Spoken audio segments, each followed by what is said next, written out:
It's not until you look into things that you realise that Galaxy Force, which Sega released in 1988, had a very quick sequel within months. Now, traditionally, a sequel is obviously a new game entirely based on the original game, although Galaxy Force 2 was the same game with some minor fixes as well as a couple of new stages added. Of course, just like many games in this style, if you are not old enough to remember how mind-blowingly amazing these games once looked is an understatement. Both Galaxy Force games were powered by Sega's Y board. This was the fourth board that Sega used in their Super Skater series, yet this board only powered these two games as well as Power Drift. This game sees the player controlling the starship known as Tri-Z. It's a rail shooting game, and so we are restricted as to where we can fly, but that doesn't mean to say that we don't have much maneuver freedom. If comparing it with other previous Sega Super Skater games from their X board such as Afterburner, Galaxy Force, although is the same style game, offers more in that the world just seems much larger. And why not? We are after all flying through the vastness of space with this game. Galaxy Force 2 has so much happening that it's surprising that it even has home conversions, but that is of course what we are taking a look at today. Now, if you're not familiar with Galaxy Force 2 or even the original game, when I say that I am surprised that there were ports of this game, I say this because this was a seriously complex game with so much happening. For example, not only do we have the entirety of the game providing the player with the whole pseudo 3D effects, but we also have voice samples within the game itself, and that's not to mention the sound effects as well as the music on top. So without further hesitation, let's take a look which version of Galaxy Force was the very best version.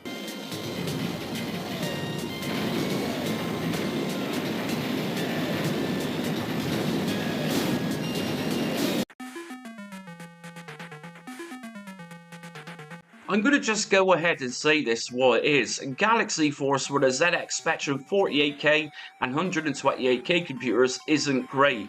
Sure, the movement is fine, as well as the fairly fast-paced enemy ships and other objects that fly along the screen, but that's really where I need to stop here. Some arcade games was always going to be terrible porting over to particular 8-bit computers, and this Activision 1989 release is a really good example of this.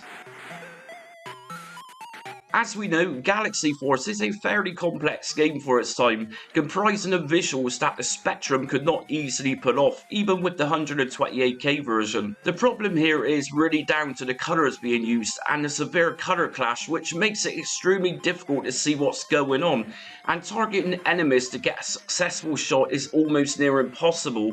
Most of the time it is a case of hope over accuracy. The game, although generally performs okay, it does tend to lag too, with the music slowing down when levels get too busy, such as flying through planets.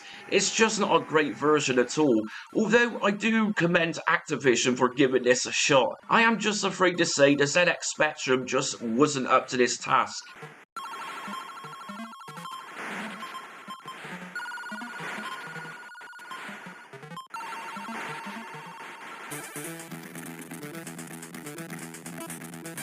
It was either going to be a hit or miss with the C64 version, and I'm afraid to report this is definitely a miss here.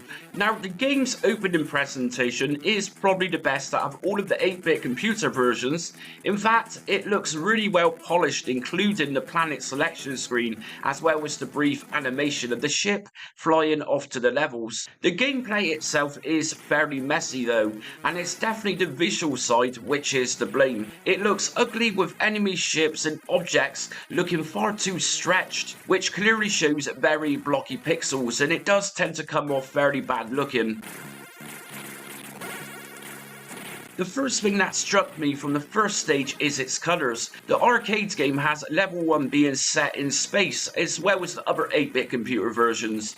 But here we get a generic looking blue sky colour, and so from the get-go I am confused as to if this is an error on the developer side, or if this was used to allow for a potential colour clash. It became clear as I approached the entrance to fly through the planet during the first level that yes, this is in fact level 1. As I fly through this planet it becomes even more uglier, and when we have to turn left or right when the arrows appear, it really feels like not bothering at all, as when I use the joystick to move left and right, it doesn't really seem to respond too much, and so the arrows just appear to be there just because. I mean, hitting enemy fighters is okay, and it's a little more clear to see what we're shooting at compared to the Spectrum's port, but by no means is the Commodore 64 version of Galaxy Force a decent game to play, because it's fairly bad. On the scrolling side of things, then yeah, it's not a bad scrolling game and can handle the game fairly well. It's just really a shame about everything else itself.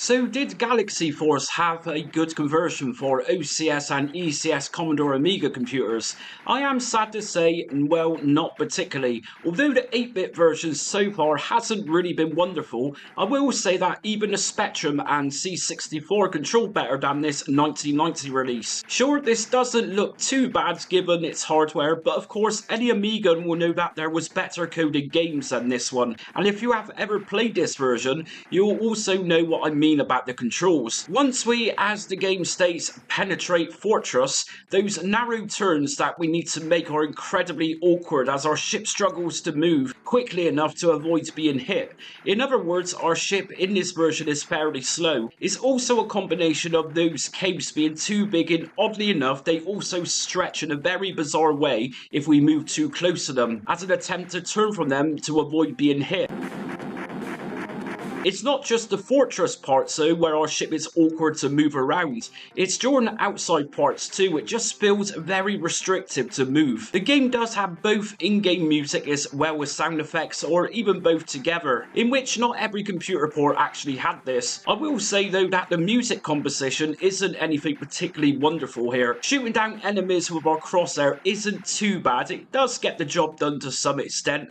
Going back to the visual side of things though, then again the sprites aren't particularly anything to boast about. In fact, when you see these up close, they do kind of look fairly ugly. I've said it before and I'll say it again, considering the sheer complexity of the arcade game that this is attempting to emulate, it at least somewhat looks like the game itself, and at least Text wasn't behind it either. Otherwise, this could have been so much worse. The development team behind this version was Software Studios, who also did a few other Amiga arcade ports, such as Altered Beast, Power Drift, and also Atomic Robo Kid.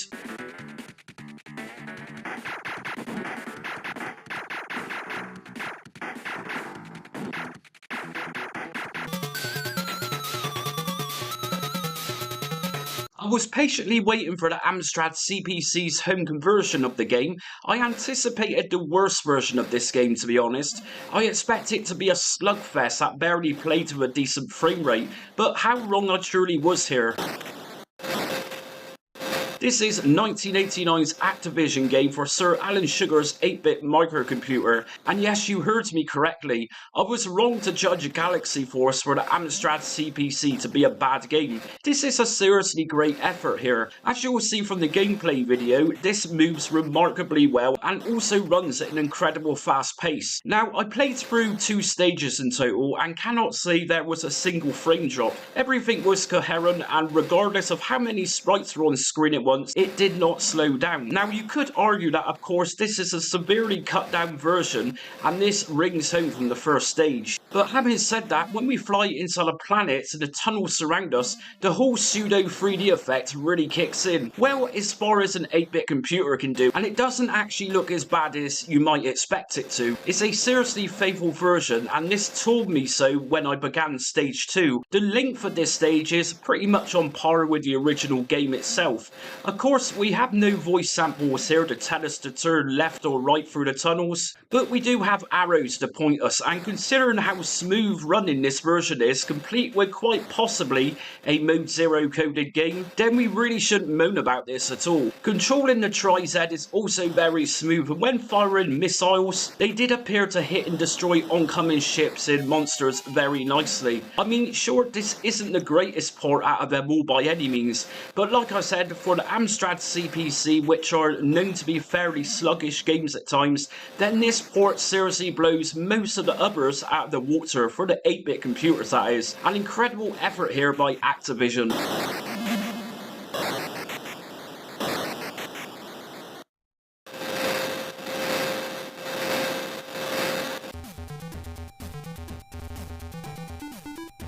Now, some of you might be considering that this Atari ST release on Galaxy Force looks very similar to that of the Amiga's port that we've already seen. Yes, the visuals are all looking very similar here, and it's pretty much the same game, although this version of the game actually plays much better than the Amiga's version in a couple of ways. Firstly, everything here just scrolls much smoother, and this adds to the effect as we are travelling through tunnel bases. It's not too often that I praise the Atari ST for arcade ports, but this is an exceptional piece of work given what the coders were working with at the time.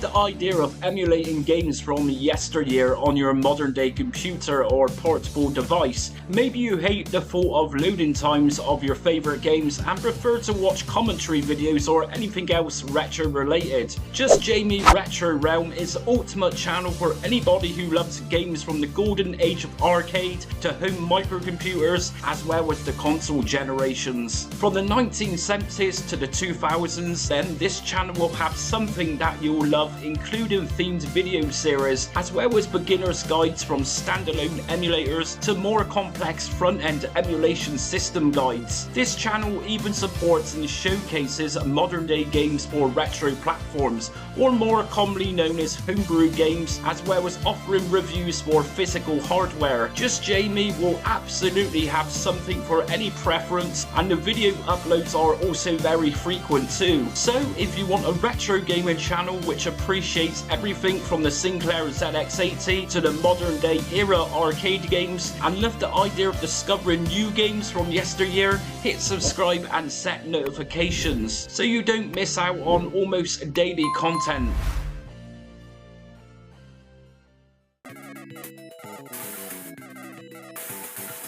So this is a part of this video where things begin looking a little better and closer to the arcade game itself.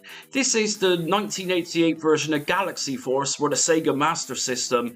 Let's just consider for a moment how basic some of the Master System games were, and then take a look at what you see on screen. This is a fairly impressive looking game and probably one of the better 3D games on this platform too.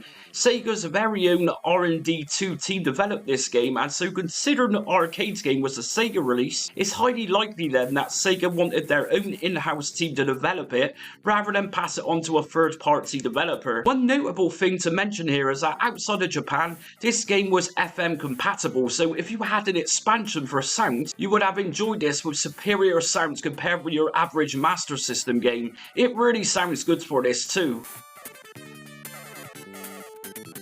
As for the game itself, this is a fairly short version, and from the planet selection screen we're actually missing a planet here. Controlling the game isn't too bad at all. I mean, it is very responsive and feels we have complete movement with our ship with no restrictive fill. A hell of a lot happens on screen at times, and probably more so than the arcade game itself. You might imagine the game to slow down with so much happening. Well, it does very slightly, as to be expected. There comes a time in the game where so much is happening that it can be a little overwhelming as to see what's going on. Once we enter fortress areas, sadly the walls on each side of you are fairly narrow, and this can be very easy to crash. Colour-wise, this looks awesome, and sprite design is really nicely done here too. There are parts of the game which could easily pass as a Mega Drive game. It really is that impressive at times. I think Sega's research and development team did a hell of a job with this game on a mere 8-bit console.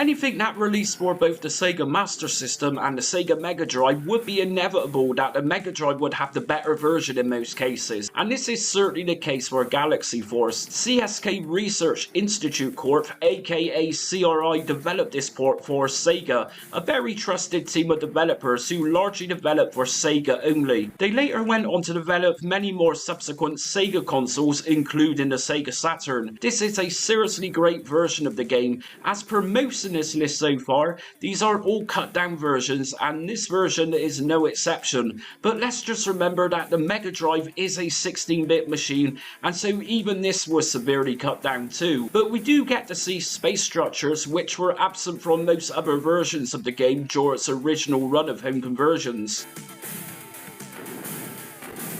Admittedly, our ship does feel a little stiff to control, but that doesn't mean it's unplayable. Far from it, in fact. This game is enjoyable, and it does hold its own. I'll always mention the parts of the game where we are entering the core areas of the planet where we fly into these, as these are fairly large portions of the original arcade game. What we get here is two different colours that represent the illusion of travelling, and it works well. This is of course a far cry from seeing gritty caves like in the arcade game, but any respecting development team who knew particular limitations of a machine would do something like this and introduce two colours to give it this illusion rather than mess it up completely. Enemy hit collision detection is also nicely implemented here. When we fire rockets and providing our crosshairs are targeted on enemies, they blow up really nicely, and unlike the Sega Mega Drive's older brother, this version don't bombard us with so many enemies at once where we are clueless as to what is going on. I am confident to say that if you own this when it released by Sega back in 1992 or 1991 if you were from Japan, the chances are you would have been very happy playing this version.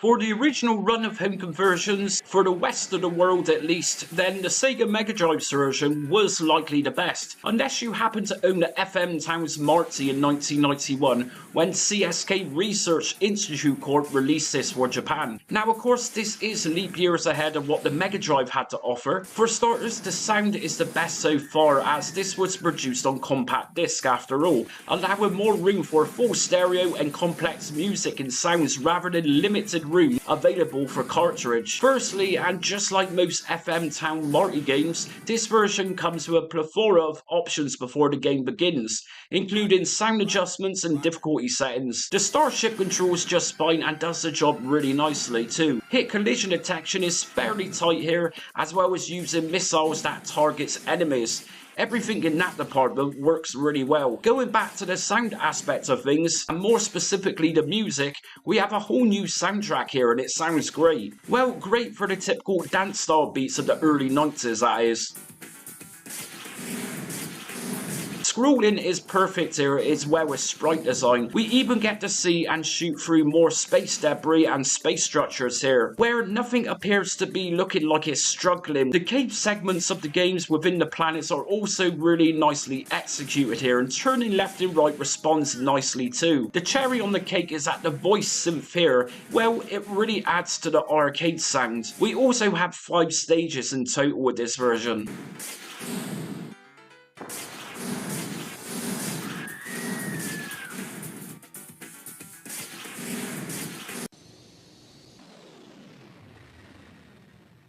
We had an incredible 3DS eShop release of the game, which M2 developed and which was released back in 2013. This game runs flawlessly and natively at 60 FPS, and what you see here is the modes about 3D enabled, and it looks great for it too. For those who want the more immersive experience, then the 3D effect with the 3DS works wonders with this version if it's enabled. It does everything justice using this type of game with 3D enabled. And really, if you owned a 3DS and played this on 2D, then you were seriously missing out something wonderful. If you still have a 3DS and haven't tried this version, give it a whirl, it's pretty incredible.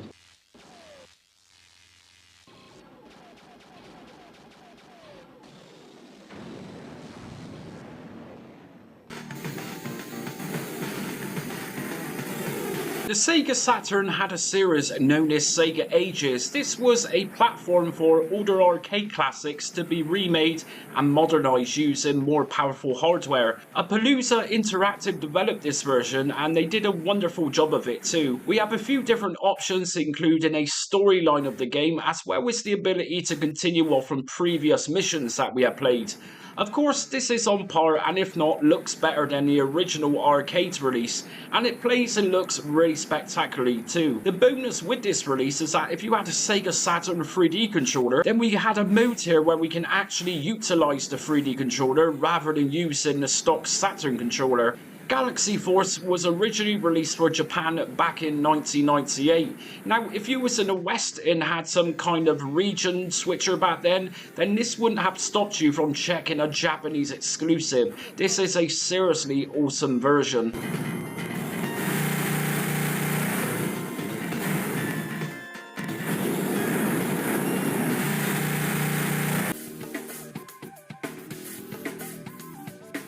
Sega Ages 2500 series in Volume 30 re-released Galaxy Force for the PlayStation 2, and this was exclusively at the time for Japan. If you had a spare 2,500 yen, then you could happily enjoy this really nice port of the arcade game. And by saying nice is truly an understatement for this whole package. Firstly, Volume 30 contains several Sega console ports with this, as well as a mode known as Galaxy Force Neo Classic Mode, which is the version you are watching. Forget the previous blocky sprites and blocky pixels, the PlayStation 2 and M2 development team did an exceptional job on modernising the whole game. It runs silky smooth, sprites are nicely rounded off, and it probably plays better and certainly looks nicer than the source material itself. There are some visuals to behold with this PS2 port, including lava loot flames on mission 2. As we shoot at these freeze up and drop back into the lava, and this looks particularly nice. Flying through bases is also seamless here, with no struggle of turning left or right. This version is just fantastic, including a revamped music itself, which modernises the classic arcade game music. If you did manage to own this at the time and you wanted more nostalgia, then the other included versions of the game would have absolutely satisfied you. This is partly the reason why the PlayStation 2 release won this ports battle. This Sega Ages release was the full package and came with so much more than the Sega Saturn and the 3DS ports had to offer. And that's it for ranking every single version of Galaxy Force today. So did you necessarily agree with my choosing today and my ranking? Let us know in the comments, and if you're new to this series, I'm going to drop a link in the comment section so you can watch all of the previous episodes. Anyways, until next time, thanks for watching and stay retro.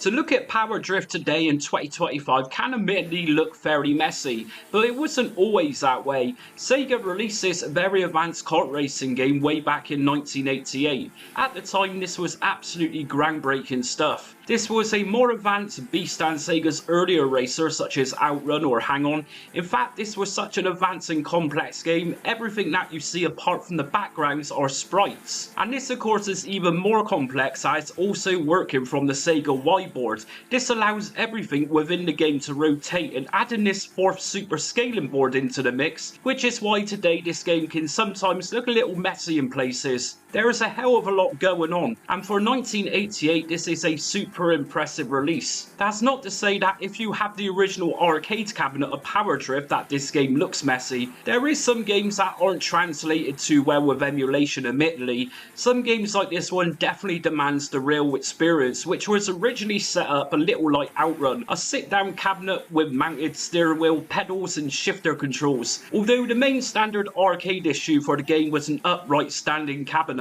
So what do we get within the game Power Drift then? Well, we will say that this kart racer contains 5 themed main tracks. Each one of these contains 5 stages, so a total of 25 stages in total then.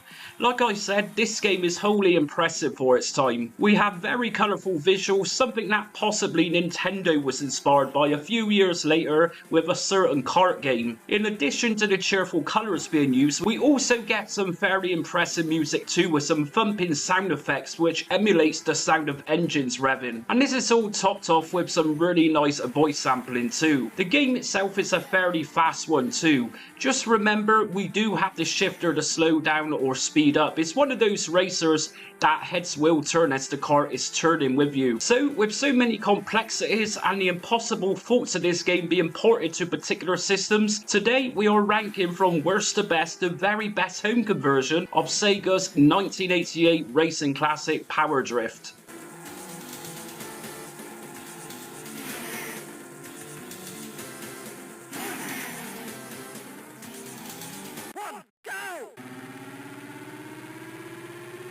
You sometimes get terrible Atari ST ports of arcade games, then you get nice enough looking games which perform very badly, and this is definitely one of those games. Much like the next port of this video, this is almost the same in terms of colours and design, only this version is absolutely horrendous in terms of playing it. The major flaw with this version is the almost 5 FPS, and corners that are so tight to turn most of the time that we end up just crashing. Oh, we get no music here either, just very bad sound effects and an acceptable voice sample that counts the player into races.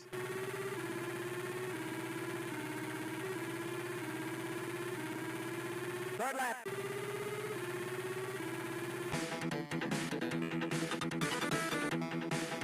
You will see a parallel to the Atari ST version here. Take away the colours and the fairly good skating looks of this Amiga 500 port and you have a fairly bad game. This has got to be one of the worst Amiga racers I've ever played, and I've played some fairly bad games in my time. Like I said, this game looks good for what it's actually being powered from, and even the music, sound effects, and added voice sampling all sound really well. Go! The main issue here is the execution of the tracks in particular in this game. You can tolerate the odd track or two, but then it suddenly rings home that in fact this isn't enjoyable at all, and turning ridiculously tight corners with a fairly big car is very punishing. I mean, there are times where you can literally see the road to the left or right rather than it bending around corners to make things more coherent. Even if you are the most seasoned Amiga gamer or even a pro gamer in general, you will never get through these tracks without crashing. It's just impossible to do so, I swear. It really is that tight to take corners on successfully with this version. Now, as I was playing the game through, I even noticed that when too much is happening, for example racing up and down rocky hills or mountains on each side, the game slows down dramatically, in that the music and sound effects literally do not go alongside the gameplay. That's either poor coding behind the scenes or the coders themselves throwing far too much at this awesome 16-bit computer. It's a real shame how Power Drift for Amiga ended up. A fairly great looking game that replicates that Sega Superscaler look fairly well, but badly let down by controls and drifting around bends, which at times bends don't really exist. I've literally placed this Amiga version right next door to the ST port, as this version did not lag as much when playing, but altogether they're both very bad 16-bit computer versions.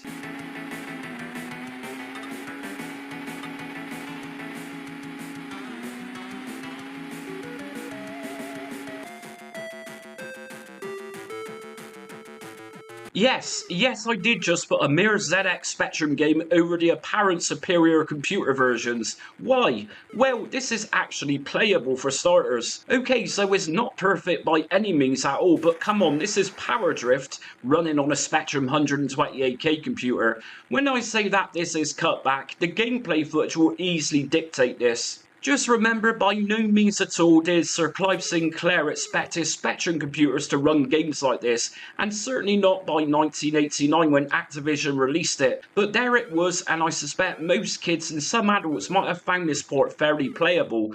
Like I said, by no means perfect, a very cut back version. But having said that, the developers of this version did manage to pull off the pseudo 3D effects when we travel up and down hills, and it actually doesn't look that bad for what it is.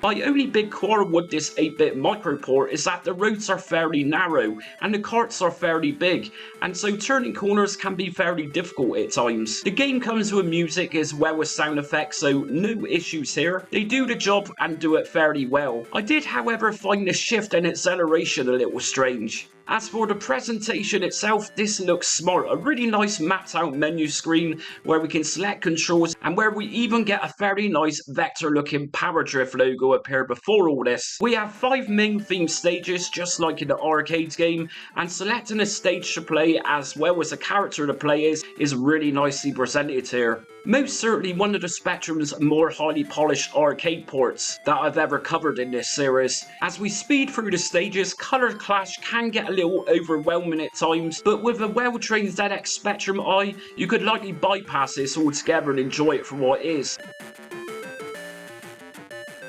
Activision and their team produce an above average racer here for the ZX Spectrum.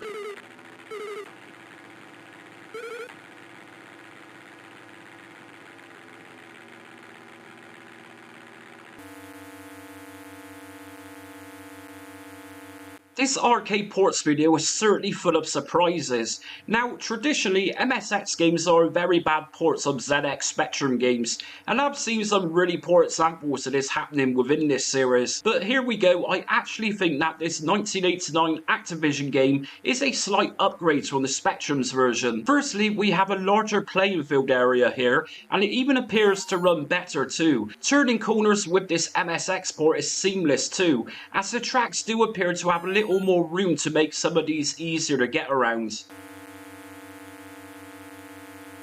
We do have the obvious color clash, which can get a little messy at times, but just like the Spectrum game, it takes a very well-trained eye to adjust to this. If you can get past this, then yeah, the MSX version is very good for this platform. Oddly enough, it's normally the Japanese releases for this platform which are normally the better games, but I will seriously give this version the credit that it deserves. This handles really nicely with joystick, it feels fairly tight to control, and hit collision detection ain't bad here. You certainly know when you have collided with another car or into the side of the road, as sound effects are fairly loud. We don't have any music though, and the sound effects do sound a little strange, but limitations of 8-bit machines are limitations, and the developers likely need to determine the music over gameplay in order to save some space. But if you had a hi-fi beside you in the late 1980s, you could have popped on a tape and blast away some Guns N' Roses whilst playing this to add to the effect.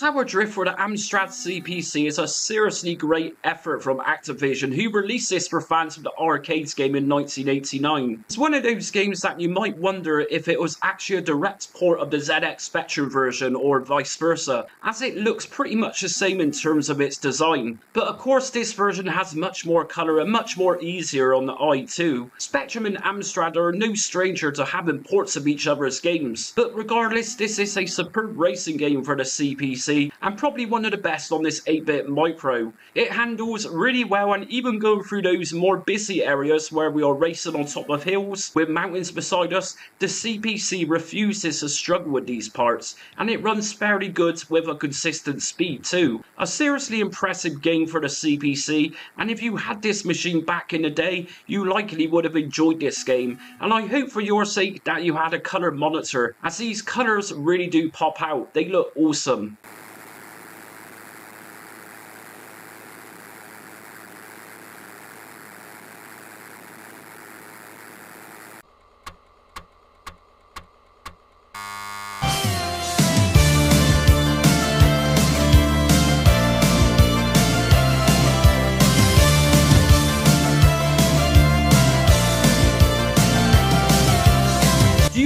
idea of emulating games from yesteryear on your modern day computer or portable device. Maybe you hate the thought of loading times of your favourite games and prefer to watch commentary videos or anything else retro related. Just Jamie Retro Realm is the ultimate channel for anybody who loves games from the golden age of arcade to home microcomputers as well as the console generations. From the 1970s to the 2000s, then this channel will have something that you'll love, including themed video series as well as beginner's guides from standalone emulators to more complex front-end emulation system guides. This channel even supports and showcases modern day games for retro platforms, or more commonly known as homebrew games, as well as offering reviews for physical hardware. Just Jamie will absolutely have something for any preference, and the video uploads are also very frequent too. So if you want a retro gaming channel which appreciates everything from the Sinclair ZX80 to the modern day era arcade games and love the idea of discovering new games from yesteryear, hit subscribe and set notifications so you don't miss out on almost daily content. 3, 2, 1, go!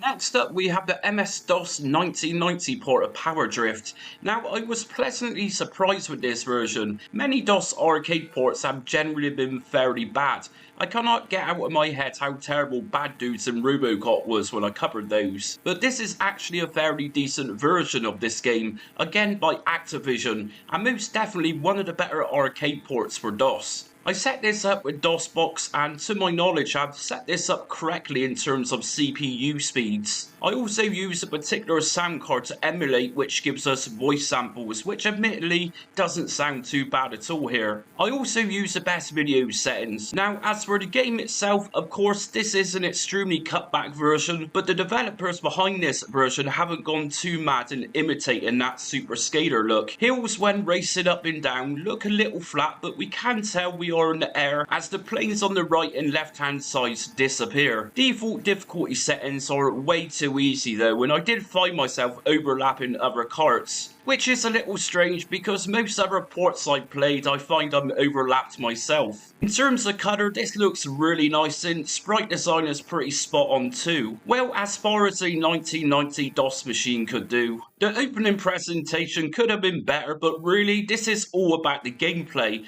and this plays fairly well with no frame drop issues at all. I must have played 4 of the 5 stages and everything seemed to perform reasonably well. We don't get the whole 3D effect before beginning races where the camera swoops around the track, but as of now the only ones that did do that so far are the Amiga and the Atari ST versions, and the gameplay execution on both of those was fairly pitiful.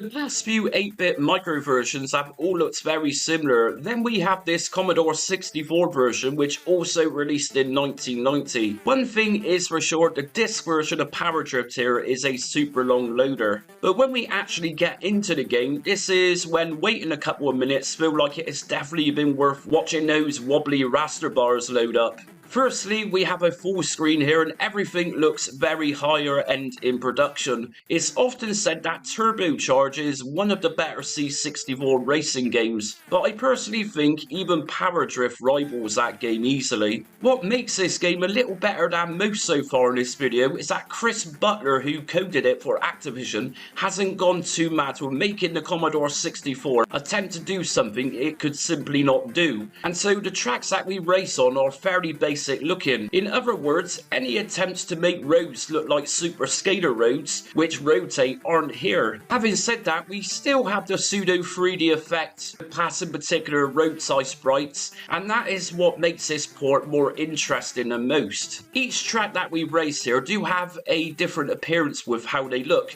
rather than looking samey. We also get a thumping soundtrack with this as we play by Dave Lowe, and in true Sig Chip style, this really does sound awesome.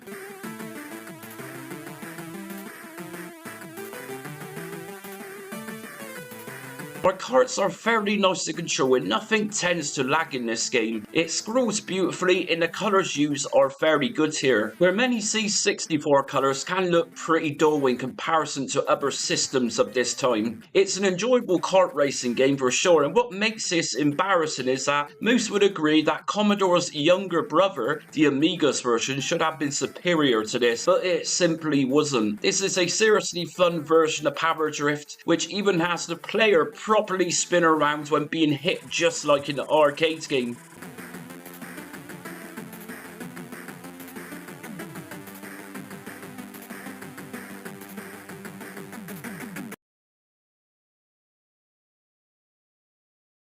This was a difficult version of the game to rank. This is of course the Japanese release for PC Engine. This does differ from the arcade game itself and it's also very different from everything else that had a port of the game. We choose our character to play as from selecting from a wheel, and then I expected to select a theme stage, which at this point I have been used to doing. But here we do not get to select a race, the races are automated here. The thing with this version, which Sega released in 1990, is that the carts do appear to be fairly large, and this really kicks in from the starter races. If you are positioned at the back of a race, you'll constantly crash as other carts are hard to avoid as they are also too large. In terms of looks, then yeah, this PC Engine port looks the part for sure. There's no doubt about that, and the music and sound effects are also top notch too, complete with voice sampling. Looking back on the previous games so far in this video, largely the games which actually played very well were very cut back versions. The Commodore 64 and Spectrum versions for example. But here this appears to be the PC Engine pushing everything to max level. It most certainly looks like a quality production. The real issue is that although this looks gorgeous, I cannot help but think it would be so much better if the sizes of carts were toned down. Hit collision detection here is on maximum overdrive too. One tiny scratch will cause you to crash. This is definitely one of the more difficult ports of the game for sure. Handling the game is fairly straightforward here. D-pad up and down shifts gear to high and low, whereas action button accelerates. I think all in all this is a fairly good version of Power Drift. It's likely that more practice is needed with this one in regards to taking on corners, which can really demand some braking compared with everything else so far.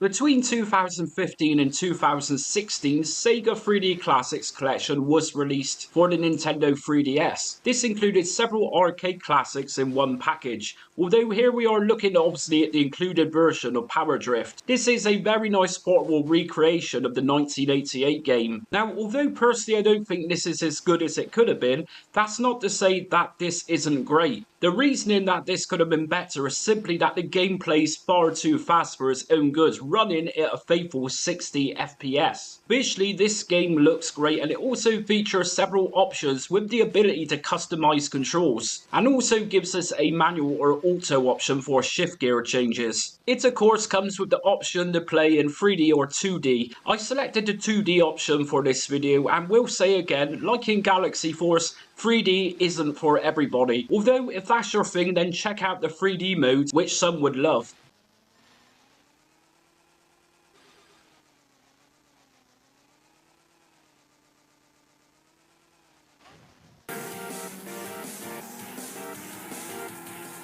Before we get to first place in today's video, this is a special honourable mention for the Sega Dreamcast emulators game, which was a Japanese exclusive featured in Yu Suzuki Gameworks Volume 1. Now obviously it wouldn't make sense in ranking this as the game has been emulated with likely some form of MAME emulation. Anyways, this released in 2001 and it's a nice little package for any Sega Dreamcast collector.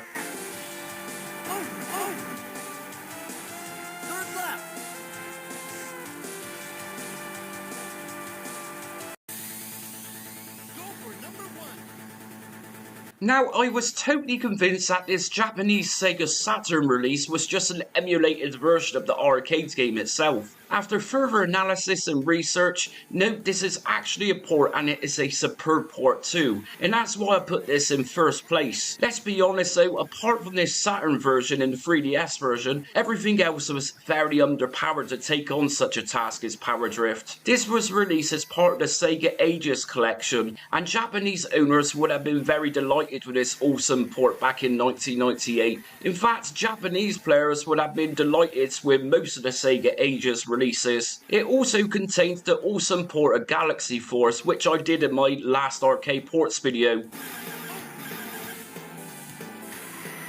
So, what makes this version so great? Well, even by 1998 standards of hardware, and this game being 10 years old at this point, this would have been a huge task for Sega to pull off, but they did it well. So we have an options menu here, including 2 modes to play, one being the main arcade mode, and we also have a Grand Prix mode too. We have difficulty settings and also an option to change shift gears between manual and automatic. A really great feature here is that this port also supports Sega Saturn's 3D controller for analog support, and this works perfectly with this game, which I highly recommend. This game runs at a steady 30 FPS. Sure, it isn't great as the arcades version, but it holds its own, and really what is more technically impressive here is the amount of sprites being used and how the Saturn is capable enough to support so much happening. In terms of music and sound effects, I would say that these sound a little more enhanced and a little more chunky compared to the classic 1988 release. I mean, really, this game is so good to play, and like I said, I actually thought this was an emulated version of the original game. The screen even rotates too as you turn left and right. An absolutely phenomenal port here. And that's it for ranking every version of Power Drift today. Now, let me just add that the Mega Drive, Sega CD, and the Sega 32X were all to receive ports of Power Drift, but were all ultimately cancelled. A real shame. I'm fairly sure the Sega 32X in particular could have done this game some real good justice. In fact, the Sega 32X version was actually in development, as well as the Sega CD version. But anyways, let us know in the comments if you agreed with today's ranking, and if you're new to the series, I'm going to leave a link in the comments section so you can check out the previous arcade ports videos. Anyways, until next time, thanks for watching and stay retro.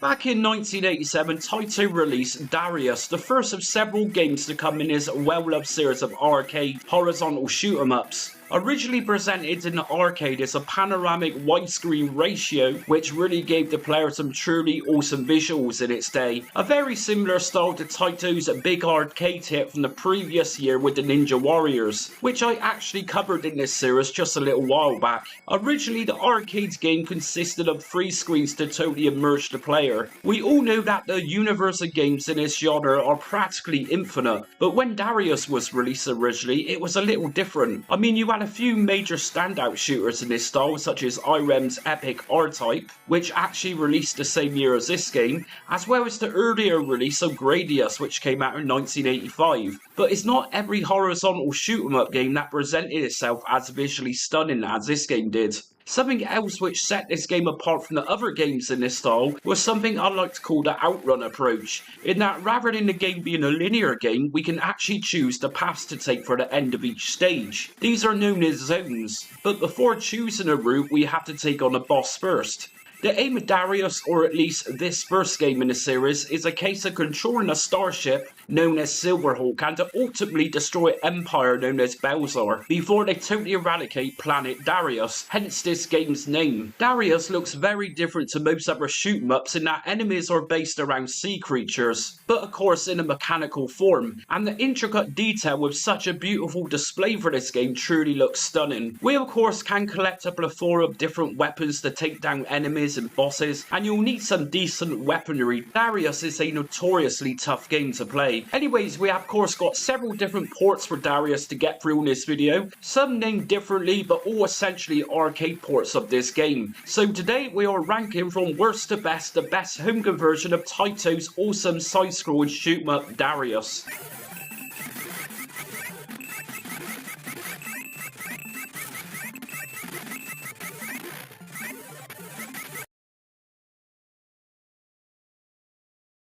Now, if you were surprised to see that the Sinclair ZX Spectrum got a port of Darius, honestly, you aren't alone. In fact, just like a couple of other ports of Darius in this video, you'll notice that this version isn't just named as Darius either, but as Darius Plus. So how did this Spectrum game come to be?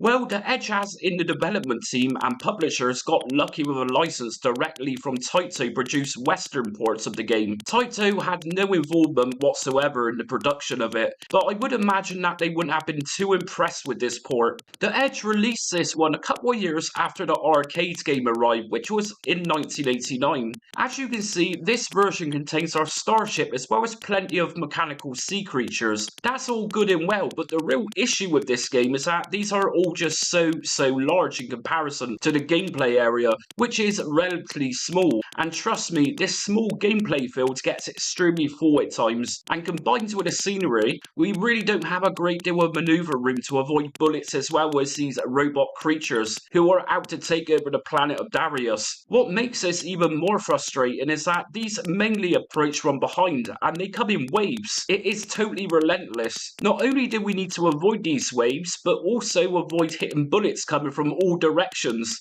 This is a serious task and you will explode very easily avoiding everything going on. It's a very strange way to design this game. The arcade game is of course miniature compared to everything here, which is too oversized. If this was toned down and made to be easy to play, then there wouldn't be much of an issue here. We can collect power-ups which do admittedly offer some cool weapons such as laser beams, but before you know it, you are wiped out and we lose those awesome power-ups. The opening is very nice as well as the zone map display, but everything else is just fairly bad and very awkward to play. Bear in mind this was for the Spectrum 48 and 128K computers, but even playing the 128K version, we have no music either, just very uninspiring sound effects, and this is a real big shame.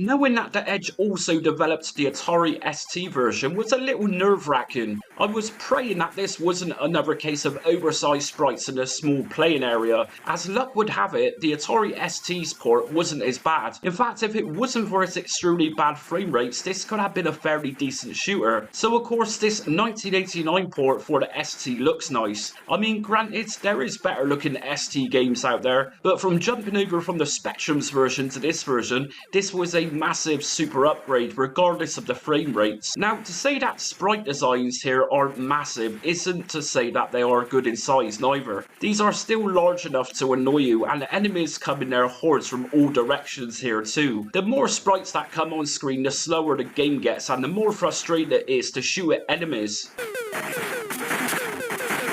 Now, rumour has it that you could actually play Darius Plus for the Atari Falcon or Mega STE with a patched version of this game, but of course in the context and rules of these arcade ports videos, these need to be ranked fairly in how they were intended to be played at the time. We have a few different options to adjust if we want to before the game starts. We have a skill level as well as the option for music and sound effects. Truth be told, if you request music and sound effects simultaneously, you will barely even hear the music as the sound effects will utterly drown out the music altogether.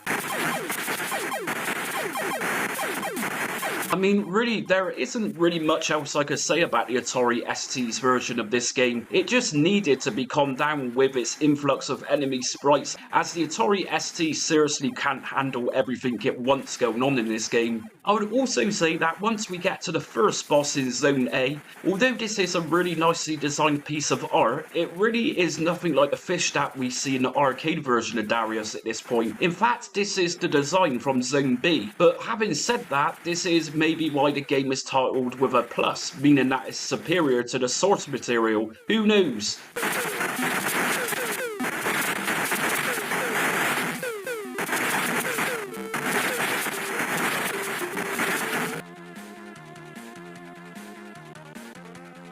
Next up, we have the Atari ST's big rival, the Commodore Amiga.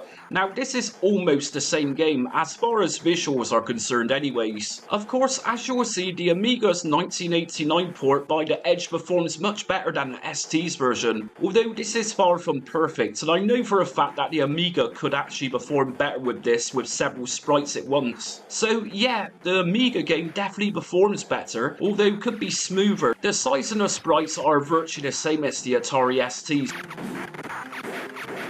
With this Amiga version, we don't appear to have an options menu or even a prompt here for one of these. We press fire button, we see a map of the zones, and we are off. Now, I will say for this version that the music is light years ahead, as well as the sound effects. For example, I am blasting away at mechanical fish. I can still hear the music. Something else that is interesting here is that we do actually get a mechanical giant fish at the end of Zone A. I really wasn't expecting this, so I would say in that regard the Amiga port is a little more faithful. Sure, the size is huge compared to the arcade game, but this was after all being developed for a 4x3 display at the time, and so to create the arcade size of that panoramic widescreen effect would be admittedly a little bit of a difficult task. Just like the Spectrum and Atari ST's version of this game, it is particularly difficult. It really is a combination of jagged movements and sprites that could really be smaller in size on all three of these platforms. These microcomputer versions are very capable of horizontal shoot-em-ups and good ones too. I just truly do think that either this game was a quick cash grab or the Edge wasn't great at game development. Either way, out of all three of these microcomputer versions, this is likely the best version.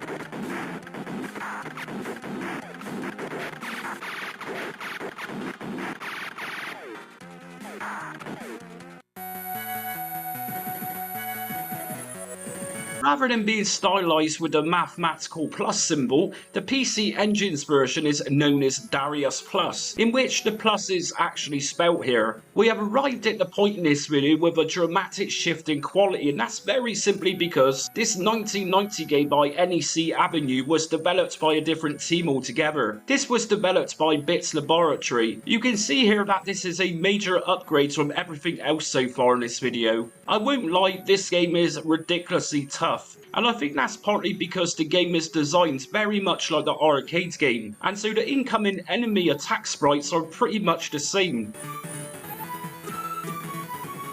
The issue is that of course when this released, the standard ratio for gaming consoles was 4x3, and so we don't get much time to react to oncoming waves of attacking enemies. This is definitely a version that you would do much better with by memorising everything. You'll notice as the game starts up, there is no options. And many PC Engine games actually get these. However, we can activate a cheat here which makes it a slight more manageable. By pressing down on buttons 1 and 2 and then pressing the select button, we get a game level select screen. And once this is activated, when we get a game over, we can just press the select button at the start screen to continue from the level that we had a game over with. And of course, the level select option is to alter the difficulty level of this game, which can come in handy. I won't lie, even on the easiest mode, this game is damn tough. Probably one of the most toughest horizontal shoot-em-ups I've ever played, and you seriously need all the help you can get with this game if you want to see more of it. One of the lovely parts of it is that yes, it remains faithful to the source material, and those irritating frame drops don't exist here. Neither does the wave of enemies coming in from behind.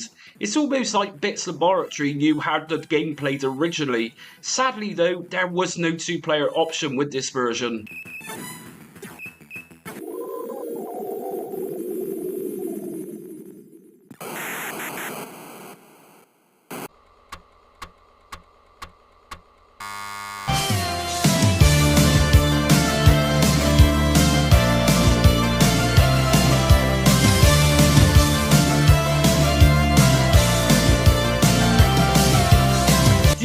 Idea of emulating games from yesteryear on your modern day computer or portable device. Maybe you hate the thought of loading times of your favourite games and prefer to watch commentary videos or anything else retro related. Just Jamie Retro Realm is the ultimate channel for anybody who loves games from the golden age of arcade to home microcomputers as well as the console generations. From the 1970s to the 2000s, then this channel will have something that you'll love in including themed video series, as well as beginner's guides from standalone emulators to more complex front-end emulation system guides. This channel even supports and showcases modern-day games for retro platforms, or more commonly known as homebrew games, as well as offering reviews for physical hardware. Just Jamie will absolutely have something for any preference, and the video uploads are also very frequent too. So if you want a retro gaming channel which appreciates everything from the Sinclair ZX80 to the modern day era arcade games, and love the idea of discovering new games from yesteryear,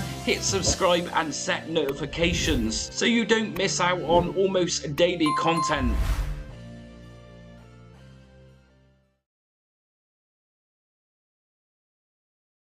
This is the PC Engine CD conversion. Now you'll likely think this looks like the same as the standard PC Engine HuCard version. Well, it pretty much is, although this edition features CD quality music, which was the actual music ripped from the original arcade game itself. And there is no denying that it sounds nicer than the standard PC Engine version.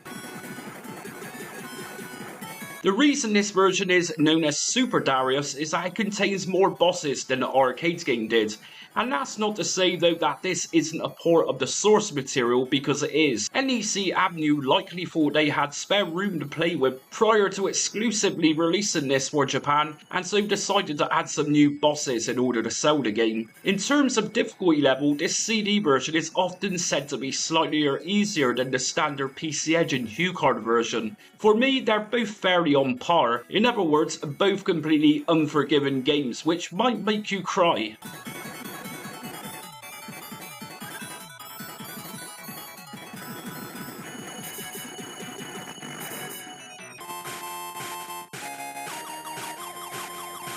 So we have a couple of honourable mentions here. First up, we got this 1991 Japanese release entitled Darius Sagaya. Now, not strictly a port as such, but this features parts of Darius 1 and 2, and since Taito developed it and published it themselves, this was at least worth a mention here.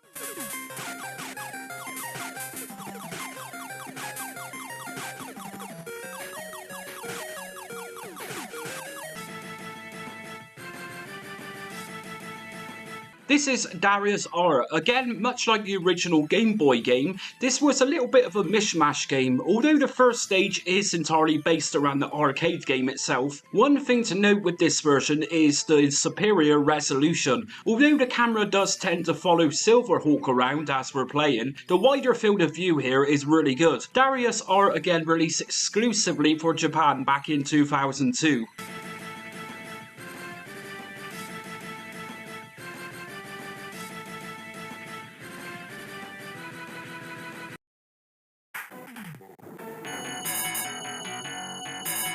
In first place then, this is something I've never done before with these arcade ports videos. I have placed a modern port of Darius here, which was actually included with the Sega Mega Drive or Genesis Mini. And although this was released back in 2019, it was actually developed by Sega and obviously released by them too. It was built from scratch to be an exclusive unlockable game. It is just too much of a great port not to rank it in this video. The reason simply being is that this version is one of the easiest of Darius you'll likely ever play. I mean, although the PC Engine game looked really nice, the difficulty level was just clearly insane, even with using cheats to make it easier. The beauty with this release is that we don't have to use cheats to access easier or even harder modes. As soon as Darius boots up, we can either start the game or select options, which gives us a couple of ways to make the gameplay easier.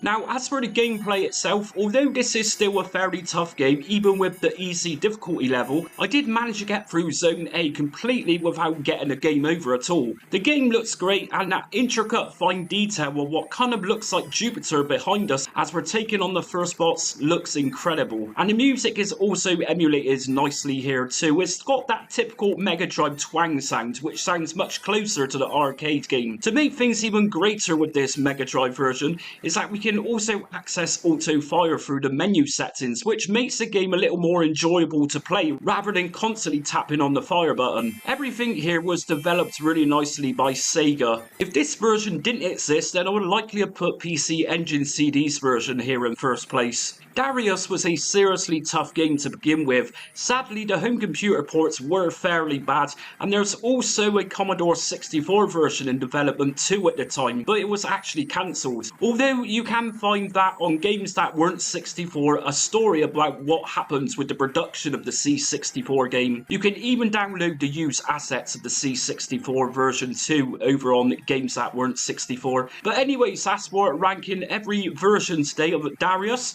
Do you agree with my harsh criticisms with the microcomputer versions? Which version do you think deserved to be in top spot? Anyways, thanks for watching, and if you're new to this series for ranking the arcade ports, check out the comments. I'm going to put a link to my playlist of everything I've covered so far in this series. Anyways, again, thanks for watching, and until next time, stay retro.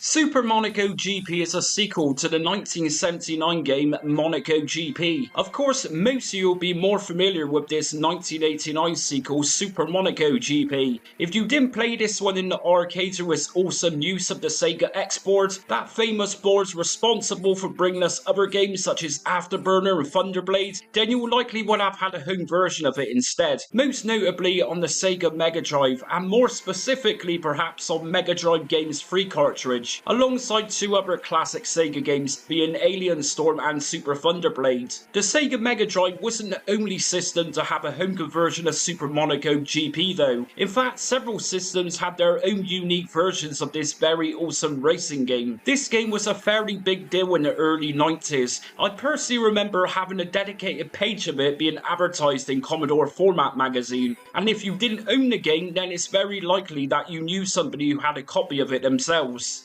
US Gold released the home computer versions of the time, and Sega released the console versions. This game is known to be one of the greatest racing games of the 16-bit generation. There aren't many arcade games that had a lawsuit in the background though, but Super Monaco GP most certainly did, and this was a fairly funny thing at the time. Of course, this game is based around Formula 1 racing, and much like any other sporting event, brand advertising was heavy within the world of Formula 1, specifically at this time tobacco products, and so the conceptualists of this game parodied the idea of sponsorships within the game itself, which led Philip Morris USA, an American tobacco company, to file a lawsuit. The real reason behind this though was that originally Sega had the branded logos and names of these products within the game, and Philip Morris USA didn't approve of any of this. So as for the game itself, well, this is a very typical racing game of its time. The whole push on pseudo 3D effects, and this would accomplish this with Sega's third super scaling board, the Sega X board. The game is fairly straightforward. Prior to the main races, we must firstly qualify within a small circuit. This then determines our place within the race grid. There are three main races here, all set around a fictional version of Circuit de Monaco, although there are bits and pieces added from the real circuit itself in this game. We also have a timing system with this game, and so by not racing a lap within a certain time limit, the game will end and you'll get a game over. If you come in third place or even better at the end of a race, then you'll get to race the same circuit again, but only in wet conditions. Anyways, without going on too much like a sports commentator here, let's rank from worst to best the very best version of Sega's super scaling 1989 racing classic, Super Monaco GP.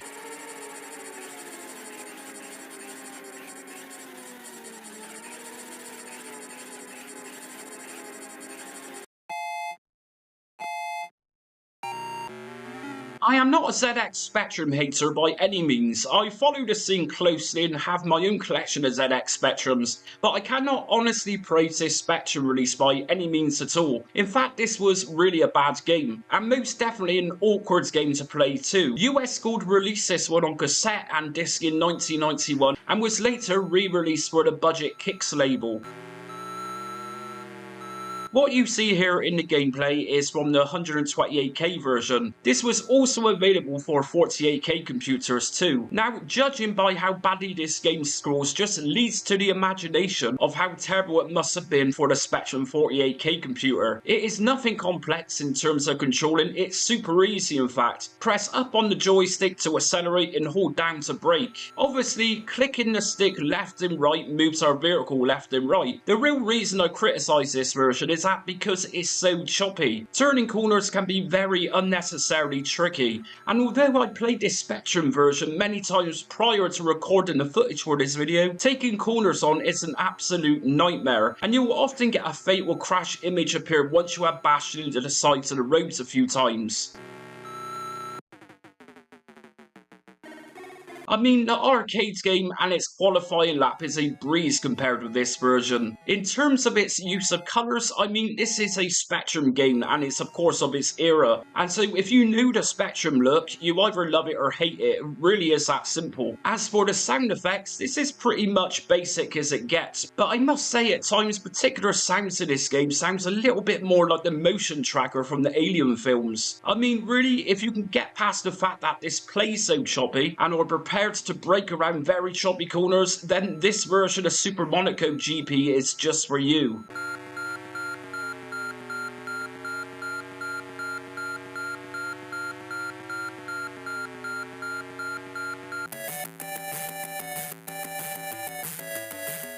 I was hoping that the Amstrad CPC version was going to be a far much superior version of the ZX Spectrum's game, and sure, this looks really nice, but at its core this is the same game, or at least it performs the same as the Spectrum's port. I often find in this arcade port series of mine, one of these systems had a better version than the other, but I cannot say the same for this game. Like I said, undoubtedly this April 1991 release looks great, the presentation screens are also really nicely assembled, complete with the lady in swimsuit too. Everything looks very much of high quality. Now, to see screenshots of this game in gaming magazines back in the day, you would likely have wanted to play this for the Amstrad CPC. If YouTube was a thing in 1991 and potential customers of the Amstrad release seen its performance prior to buying it on tape or disc, this would have likely been a case of lower sales for this version. It's honestly not really much fun to play at all. We have the same poor frame rates here as well as the corners just being a flat out nightmare to control. I would say though that the music and sound effects are a slight upgrade from the Spectrum's game, and that's likely why I placed this CPC release in a higher position.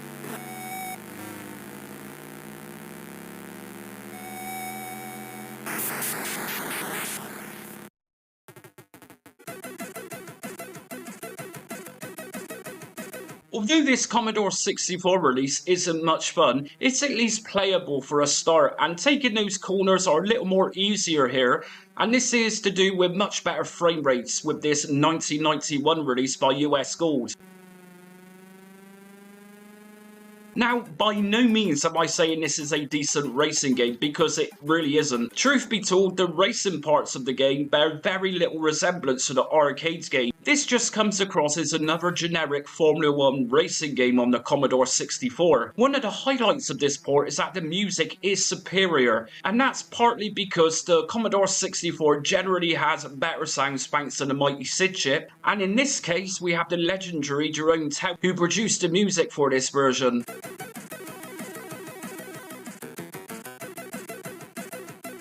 Now again, just like most other popular 8-bit microcomputer games, this version is very different to that of the ZX Spectrum and Amstrad offerings. It looks different, and like I say, most certainly it is an upgrade in terms of its speed. So it is easier to control, that goes without saying, so much easier so that I didn't get a single car destruction here come up. I won't praise the game too much in terms of colours used or even sprites because it is a fairly basic C64 game. But yes, regardless of this being a fairly boring and generic looking racing game for the C64, it does function, but honestly, I would prefer to play Continental Circus over this game. Now, in terms of its opening presentation, this is just as nicely presented as the other two 8-bit computer versions. All in all, a decent score by Jerome Tao and fast fluid gameplay, but seriously let down by its boring gameplay itself.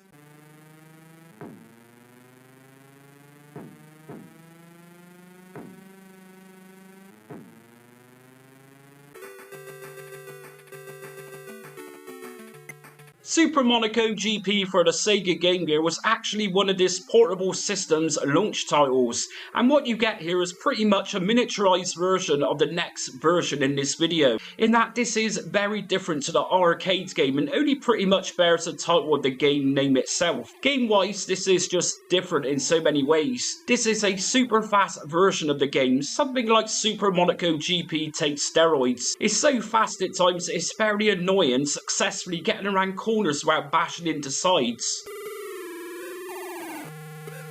I guess this game would have been so much fun at the time if you knew somebody else with a Game Gear, as this utilised the gear-to-gear cable which linked two portable systems together. Very high-tech stuff for the early 90s. Anyways, this release, as I said, was actually a launch title of the Game Gear back in 1991.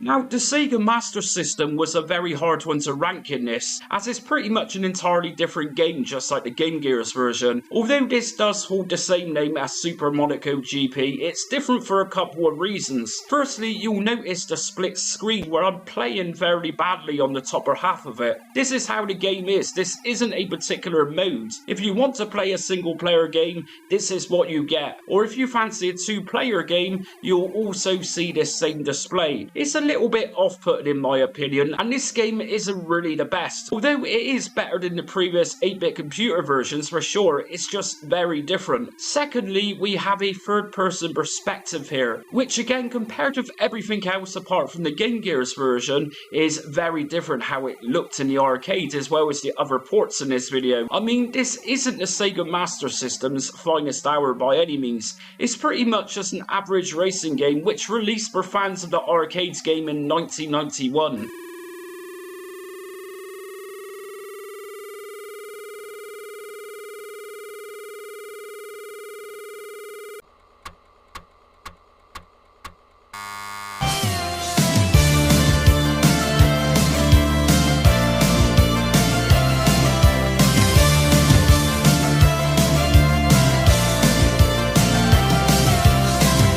The idea of emulating games from yesteryear on your modern day computer or portable device. Maybe you hate the thought of loading times of your favourite games and prefer to watch commentary videos or anything else retro related. Just Jamie Retro Realm is the ultimate channel for anybody who loves games from the golden age of arcade to home microcomputers as well as the console generations. From the 1970s to the 2000s, then this channel will have something that you'll love, including themed video series, as well as beginner's guides from standalone emulators to more complex front-end emulation system guides. This channel even supports and showcases modern day games for retro platforms, or more commonly known as homebrew games, as well as offering reviews for physical hardware. Just Jamie will absolutely have something for any preference, and the video uploads are also very frequent too. So if you want a retro gaming channel which appreciates everything from the Sinclair ZX80 to the modern day era arcade games and love the idea of discovering new games from yesteryear, hit subscribe and set notifications so you don't miss out on almost daily content.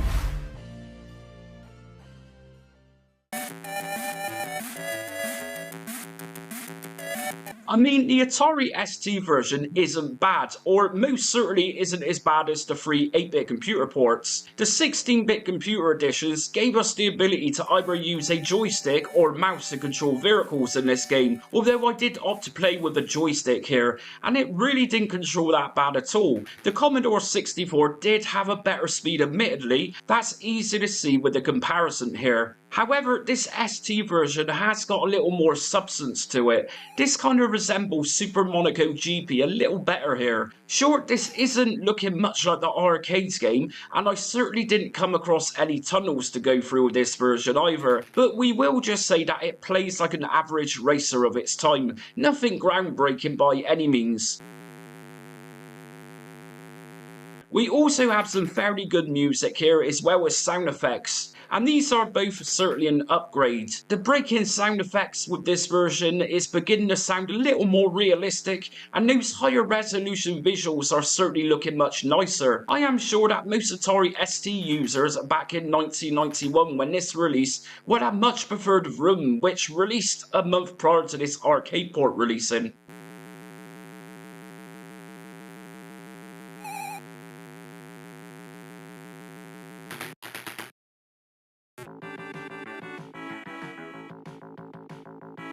I think it's safe to say that this is the best US Gold computer version you're likely going to get, and in its defense, this Commodore Amiga conversion isn't actually that bad. Either that, or at this point I was delighted to play a version of Super Monaco GP that performed well and also played reasonably well, and it also includes attempts on giving it a super scalar look. This is indeed light years ahead of the Atari ST version. For whatever reason it was, the Atari ST version was fairly cut down in comparison to this. I wasn't expecting this to be much better, but I was actually pleasantly surprised with this Amiga game, and by looking at people's quick reviews here on Lemon Amiga, this isn't just my own view with this game. Plenty of people were very happy playing this game back in the day and praising it right next to other all-time greats such as Vroom. I mean, when I realise I'm actually enjoying a home conversion of this game at this point, it really does say something. From the buildings and scenery on the sides of the tracks, going up and down hills, all look really nicely done. The music and presentation is also very premium looking here. One strange feature though is that although this is by far superior to the ST's offering, this version is missing an option, and that option is the adjustment to scan rate. This game is a super colourful game to play, and it's fairly decent to control too. Again, we can actually choose to play this with a mouse or joystick. I mean, this game is so impressive, it even features tunnels just like the arcade game, and I even made it to the mysterious wet weather tracks too. Yes, this is a version of this Sega classic that I'll likely be coming back to at some point.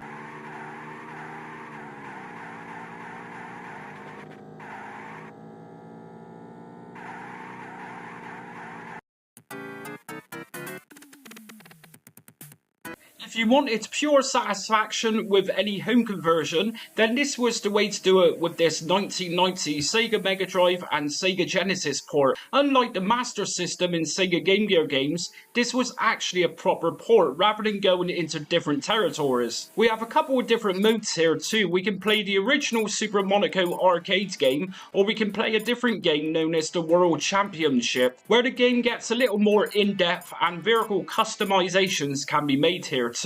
So the game is a cut down version, that goes without saying, but I was actually surprised that Sega didn't attempt to add trackside buildings with this console version to imitate that super scalar look. We have voice sampling added as well with this version, as well as a flagman standing in the road waving his flag as we speed past him. The music is most certainly up there, as well as those very cool 16-bit Sega sound effects, but there is actually another version which I think tops this one.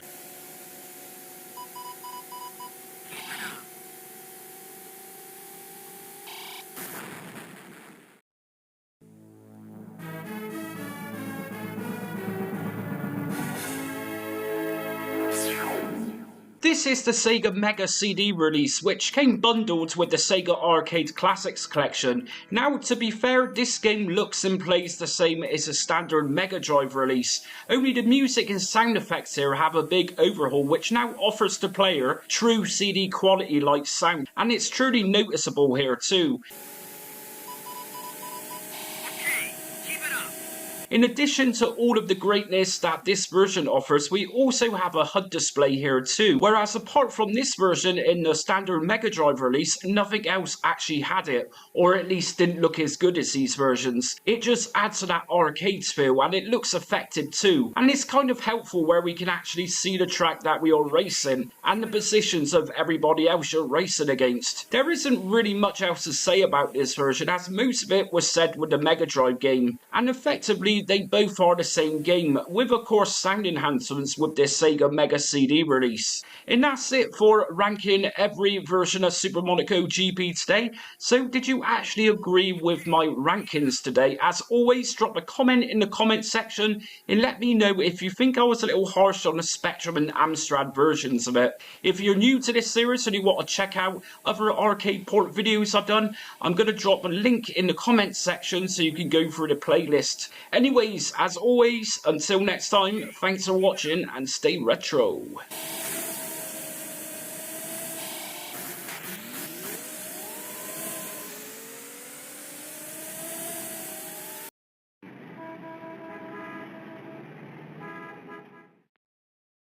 It's often the case within the world of arcade home conversions that some of the very best games only had one port, and was either never touched again or ended up as an emulated version of the arcade game on recent generations of consoles. And that is the case with today's video and a brand new sub-series of home arcade ports which only had a single port. For whatever reason it was at the time, if you didn't have a Super Nintendo for example and didn't live near an arcade, then you were simply going to go without. It really was that simple. So here is the first video today in this new mini sub-series of arcade ports.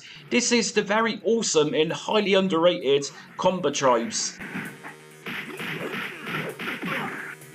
This action-packed beat-em-up by Technos Japan Corp released in 1990, and fans of the beat-em-up series, Renegade and even Double Dragon will absolutely love playing this, and you will most certainly see similarities throughout the Combatribes too. For example, Renegade, which released prior to this, had the same mechanics of gameplay. We have a relatively small playing area per stage, and the task is to take down all of the bad dudes in order to take on the round's boss. Although you could say that Renegade and even its successor games were fairly basic compared with the Combatribes. In terms of moves, although the sequel to Renegade on the home computers being Target Renegade did work on the attack moves which can also be found in this game too. We can run and jump kick into enemies, punch their faces in whilst enemies are on the floor, smack enemies' heads together, which looks very awesome. In other words, there is a whole array of very cool looking attack moves with the Combatribes. So why is the Combatribes so similar to Renegade then? Isn't that plagiarism of some kind? Well, very simple to explain here. Renegade was pretty much developed by the same team of brains who were behind the Combatribes, this being Technos, and Technos were obviously working for Taito at this point. Now, I did also mention Double Dragon, and why was that? Well, not only did Technos develop Renegade, but we pretty much have the same designers from Double Dragon 2, and that is why the sprites here in the Combatribes are so similar. The action move mechanics are straight out of Renegade, and visually, in some places, the sprites look like they're taken straight from Double Dragon, or even Renegade. And it's not just the sprites either in terms of Double Dragon lookalikes, it's actually some of the level designs too within the Combatribes. There are particular parts of this game that reminds me of Super Double Dragon on the Super Nintendo. The elevator parts within the Combatribes a little later into the game look, feel and play very similar. We even have a rooftop part here, complete with helicopter, which looks like something from Double Dragon 2. And you might wonder why I started this video by saying that the Combatribes is criminally underrated. So the point of this video then is to actually highlight if the only port Combatribes ever actually officially received is actually any good. The setup of the arcade 1990 game is fairly simple. We can select to play as one of three characters here. Although once we select a character from the start of the game, we cannot change during gameplay. You're essentially locked into play as one fighter and one fighter only. We can also of course play the arcade game as a two-player game. There are 6 different stages, each themed differently, although the game actually referred to these as acts. As I highlighted, it's similar to Renegade in that we take on gangs and then along comes a boss. After the boss is beaten, we move to the next act. Now Act 6 is particularly brutal. It's a combination of taking on all the different gangs and the bosses which we fought throughout the game. So let's take a look at the Super Nintendo release then and weigh up if this was actually any good in comparison.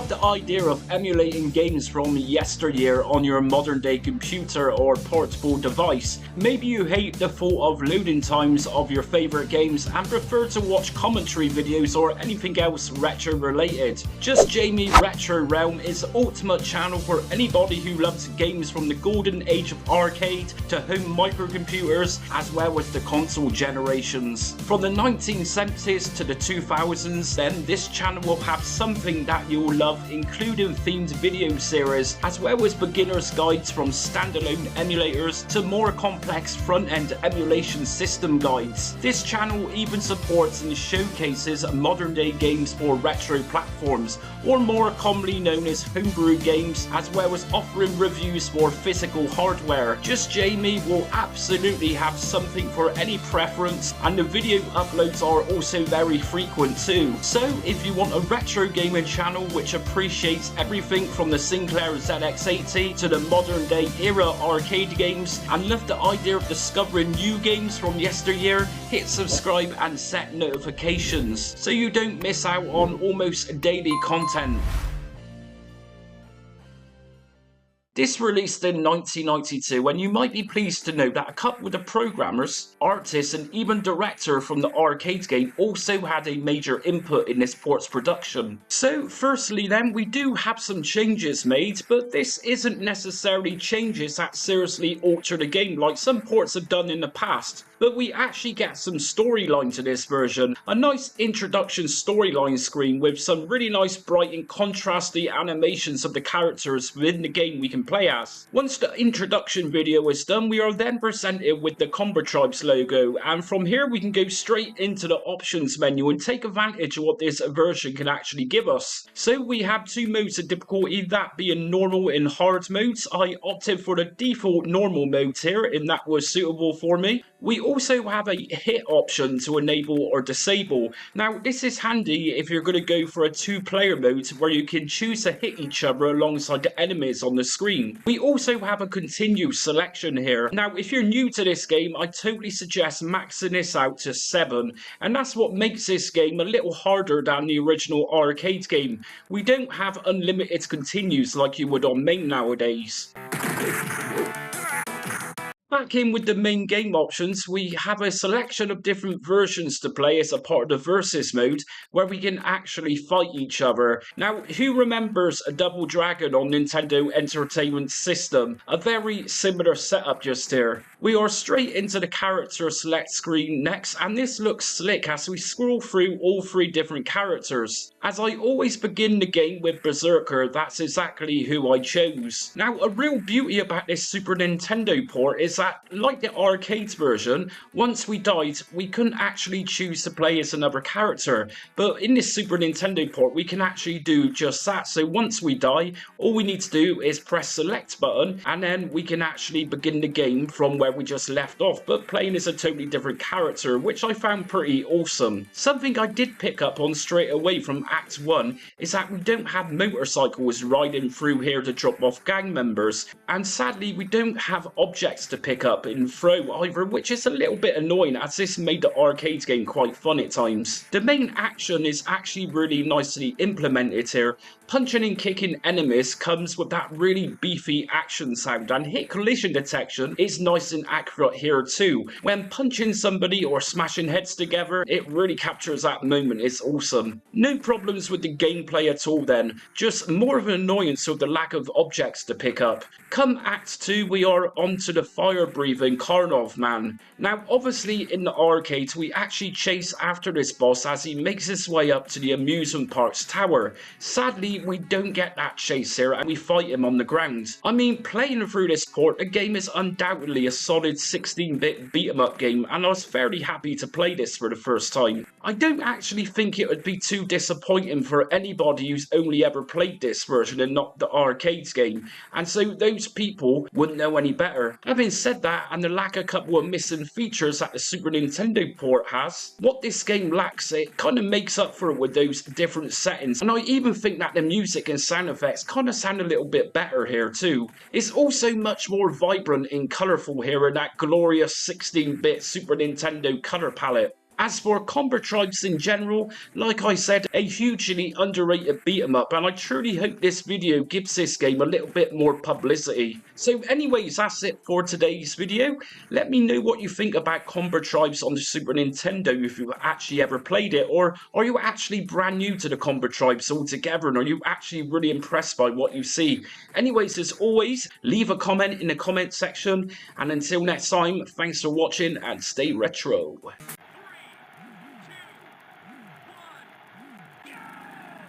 Ridge Racer was one of the very first games I owned for the original PlayStation, and moving on from the 16-bit era to the 32-bit and specifically a full 3D polygon affair such as this game, Ridge Racer was utterly mind-blowing in its day. If you was a bit like me and seen several different computers and consoles come and go in your life at this point and then upgraded to this, you was more than likely, just like myself, utterly blown away by the realism of it all at the time. Ridge Racer began life in the arcade and Namco released it in 1993. It was powered by the Namco System 22 arcade system. This was a very powerful board in its day. You'll likely remember other games like Ridge Racer such as Alpine Racer, Time Crisis and Aquajet. These games and many more were also used in the same hardware. Yes, the System 22 had some powerhouse games under its belt. Going back to realism, well, Ridge Racer was well received in its day, with critics and reviewers in utter disbelief with its 3D texture mapped graphics, sound and drifting mechanics. It also had some criticism for its use of AI, but come on, this was 1993 and games of this magnitude were in their few. Ridge Racer truly was the ultimate way to experience 3D arcade racing at this time in history. So in retrospective, sure, this game by today's standards is relatively small in terms of track sizes and its few courses that you could race, but at the time of its release, who knew any different? This game was the be-all and end-all at the time, and it remains like this for several years to come after its initial release. We have a few cars to select from before races begin, and we can even choose a song, totally Outrun style, wouldn't you say?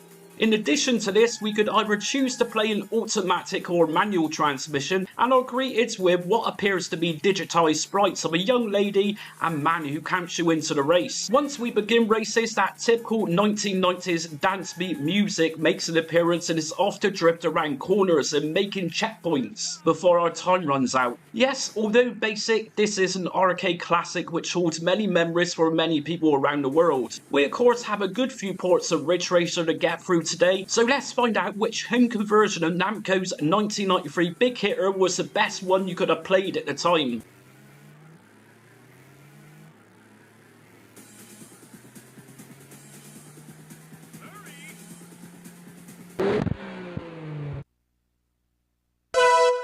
This really shouldn't have happened, but it did happen. This is the Zeebo's mobile phone port of Ridge Racer. Many of you might not be too familiar with Zeebo, but let me give you a quick rundown of what this system was. It was a very short-lived Brazilian digital-based educational system that could also play games, which was around between 2009 and then discontinued in 2011. Although it got a phenomenal version of Double Dragon, many other games failed miserably, and this was one of them. The music is god-awful. The visuals aren't much better here either. This is pretty much a demake of the game itself. It really is shockingly bad, and playing it is even worse. I'll leave you with 9 seconds of the gameplay itself with that terrible music. Enjoy.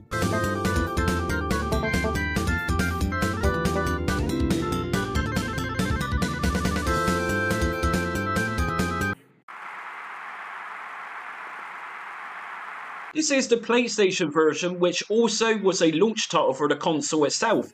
Japan got it first in 1994, and 10 months later the rest of the world got it in 1995. Now, first and foremost, there is absolutely nothing wrong with this port.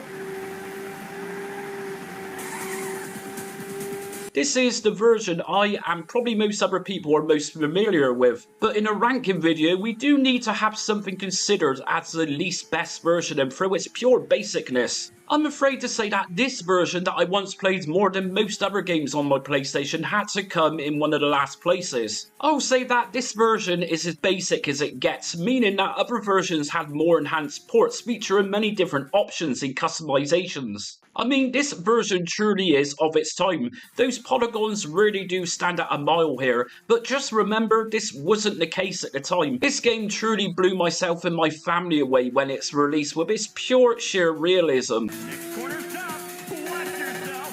If I really want to get nitty and gritty and comparing this with the arcade game itself, then we could just say that this ran at 30 FPS, whereas the original game itself ran at 60. Obviously, the visuals themselves are nowhere near as great either, but remember, these satisfied us at the time. In terms of this version being fairly basic, Namco did give us an option to have an outside perspective of the car itself. There is also a total of 13 different cars to race as, but mainly these are unlocked as we play through the game. Initially we have 4 cars to choose from, each one with its own attributes. There is also a total of 8 courses, but these are all mainly different variations of the main course itself. Music wise it's different from the arcade game, and I'll leave this one by just saying this seriously reeks in 90s every way possible.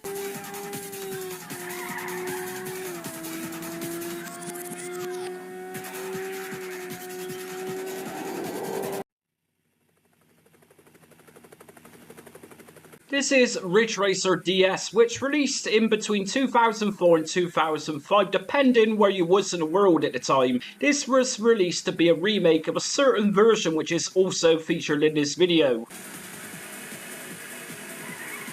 Now, this is totally debated, whereas some people will say that this is a little more of a demake of that particular game I just mentioned. The reason that being is that this DS game runs at 30 FPS with no noticeable frame drops at all, whereas the game it is said to be a remake of actually runs at a steady 60 FPS. It's not that the Nintendo DS wasn't capable of running games at this speed either, because the hardware certainly could do this. Critics of this version also criticise it on its original review days as having a lack of texture filtering. What this version did, which not many people liked, was introduce touchscreen controls, which many people weren't really too impressed with at the time. It also featured multiplayer capabilities too. I mean, looking back at this version, it's not a bad portable version, only it could have been much better than what it actually was. I also found that the coursing corners for drifting are almost narrow in some places. A real shame then that Nintendo software technology who developed this couldn't have gave it the faster 60 FPS treatment. Obviously, at this point of release, the source game itself was between 11 and 12 years old, and the world was getting more familiar with faster frames in portable gaming. We'll cover the original version of this so-called remake a little later in this video and go into its full details.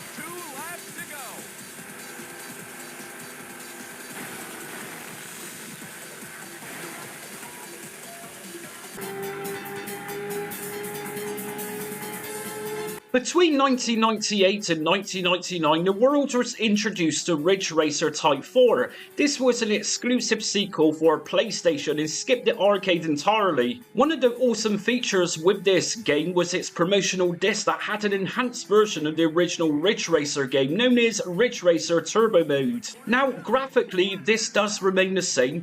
In fact, it is the same game that released as one of PlayStation's launch titles. But this version ran on par with the arcade game itself, a steady 60 FPS that is. And playing this version right next to the original is light years apart. This version is a hell of a lot more speedier, and you can really tell the difference when playing both the original release and this turbo mode together. If you did fancy playing the original PlayStation game after so many years, I'd honestly go for this turbo version instead, which came with Ridge Racer Type 4.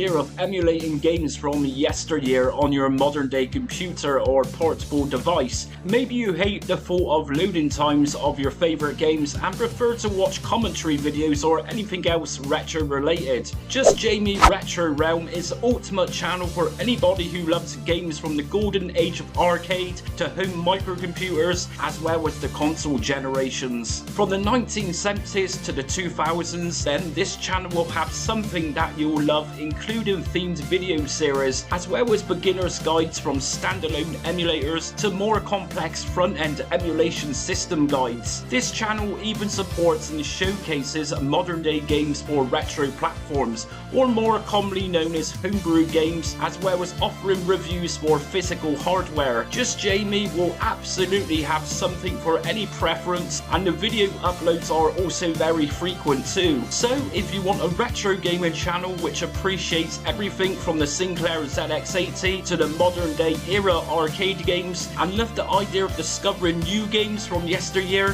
hit subscribe and set notifications so you don't miss out on almost daily content.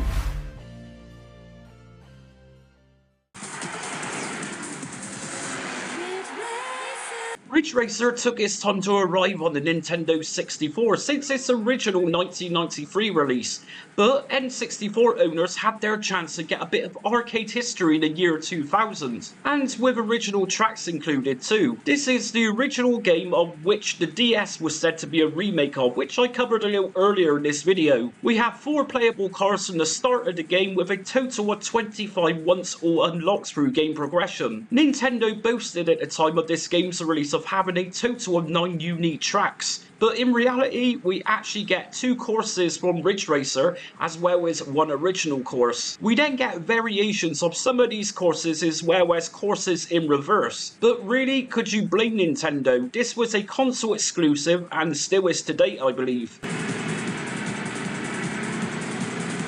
As I begin playing through the game, prior to this we get lots of options to play around with, including screen size adjustments and brightness settings. We can also select between quick race as well as the Grand Prix mode. I chose to play with the Grand Prix mode. We firstly select a car to race with, and bear in mind I only have the default of 1 to 4 cars to choose from at this point, as I haven't unlocked the rest yet. We can then customise the colour of the car with a slide rather than having the bog standard colours that we're all used to. The race begins, and for me personally, I love the first person perspective of this game.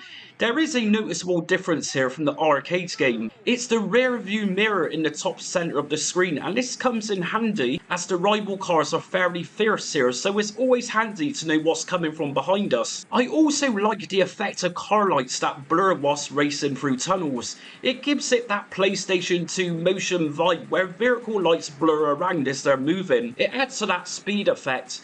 And talking about speed, this game moves nicely with no slowdowns. It's a very fast game to play, and providing you play this with either a CRT TV or through emulation using a shader, this game looks awesome still. And on top of that, it's running at a full 60 FPS. This game looks so great that I fired it up on my real N64 with Summer Kart 64 and was amazed to see of how well this game still holds up. The music is also very nicely designed that maintains that whole 90s arcade vibe. And of course we can select between a few tracks prior to races beginning too.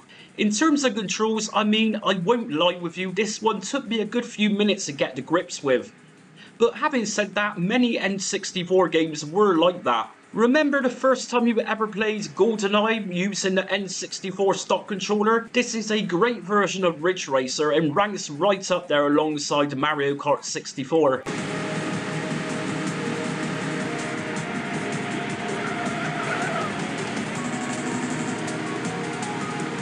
Oh yeah, the course is in excellent condition. Just like the Nintendo 64 version and its so-called remake for the Nintendo DS, this launch title for the PSP, which released in 2005, has much more added, but let's face it, at its core, the original arcade game and even the PlayStation games were fairly basic in terms of content, but its versions which came much later in life, which kept the core main races intact and added much more to them to give them more of a substantial feel. This released as running at a steady 60 FPS. What Nintendo can do, Sony could do very clearly. There is no doubt that this was a stunning game in its day, which were elegantly designed from the menu options to the game itself. What made this best is the introduction of nitro boosts, and we can use these for the original Seaside Route 2, and it's a totally welcome addition to the game, and slight modernisation too. We all know that Ridge Racer is pretty much all about drifting around corners and having good control over it. This is seamless here, and the best thing is that our nitro meter will increase if we successfully control a drift without crashing in the process. We can actually have up to 3 boosts stored at any one time. There are 24 courses in total. Again, a little like other versions in this video, some of these are mixed courses, whereas others are brand new. Personally, I would say this was the best racing game for the PSP, although I am biased as I love arcade racers. In addition to everything else, it even features a wireless multiplayer mode too. In a nutshell, Ridge Racer for the PSP is old school in gameplay and design, but manages to pull off a very slick and modern look for the time of its release. And that's every port of Ridge Racer today. I would imagine I'll likely get slammed for not putting Ridge Racer 64 in first place, but hey, this isn't an official ranking. As always, just my humble opinion weighing up the pros and cons of each game. If you are new to this arcade port series, I'll drop a link in the comments section to my playlist, and you can see what I've uploaded so far in this series. Anyways, let us know if you have great memories of playing this game. Thanks for watching, and until next time, stay retro. This one's yours.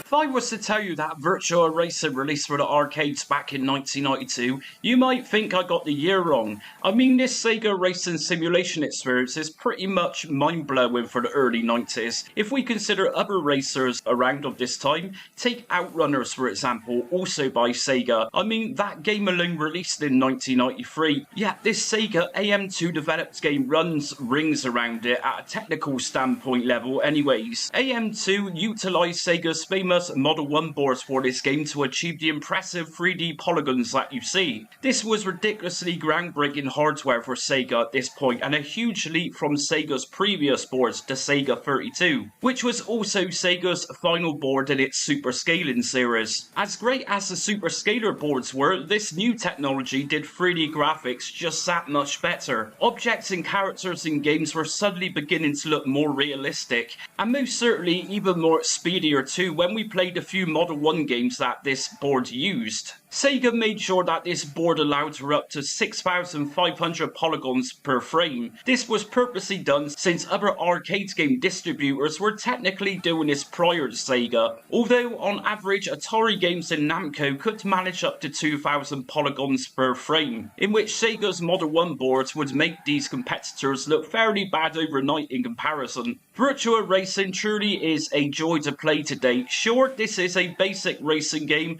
and of course a typical game of its era, but this era had a very unique look and nothing has really matched it since. Apart from the few new indie games such as Hot Shot Racing that were clearly inspired from this Virtua era, where developers wanted games to look more realistic, hence that craze and the 1990s virtual reality era. The gameplay's as simple as this: we select from 3 main circuits, we race around 5 laps and attempt to beat the computer players, and make sure we hit checkpoints before our time runs out, otherwise it is an instant game over. The game is using sound effects which actually sound very good, as we hear the sound of our engine and racer speeding past us. We do get some music with each checkpoint we make, although this is very brief, but sounds very cool and it's very fitting too. Anyways, we have as always a few different homebrew versions to get through today, so we are ranking from worst to best the very best version of Sega's groundbreaking classic, Virtua Racing.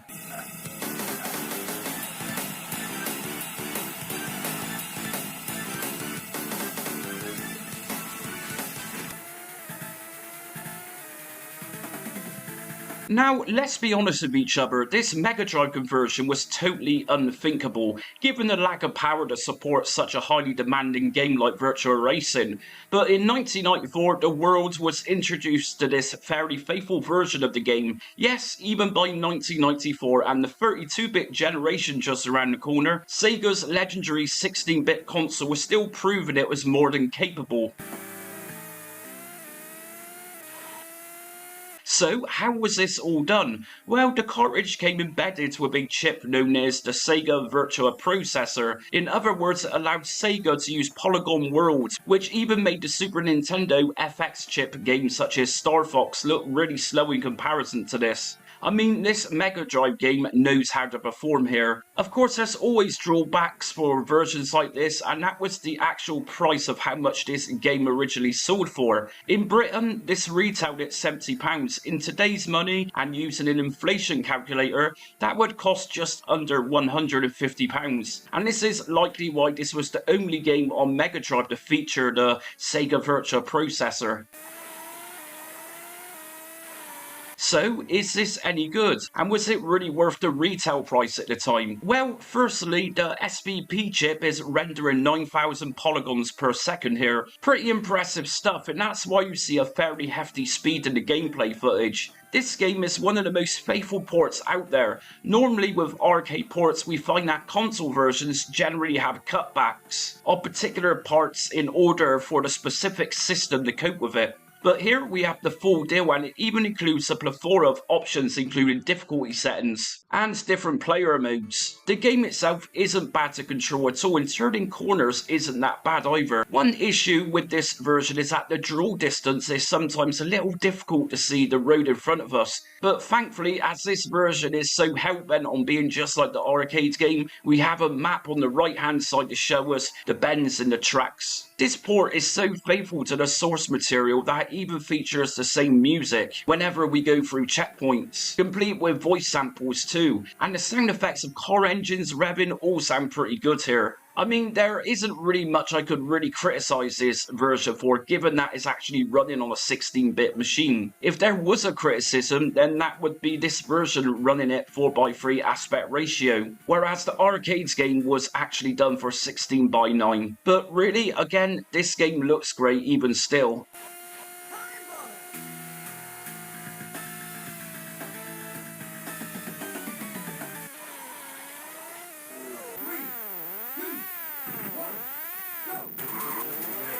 The short-lived Sega 32X had a conversion of the game which released back in 1994, although this version went by the name of Virtua Racing Deluxe. This looks very similar to the Mega Drive game, as it was developed by many people at the same team who ported the Mega Drive version.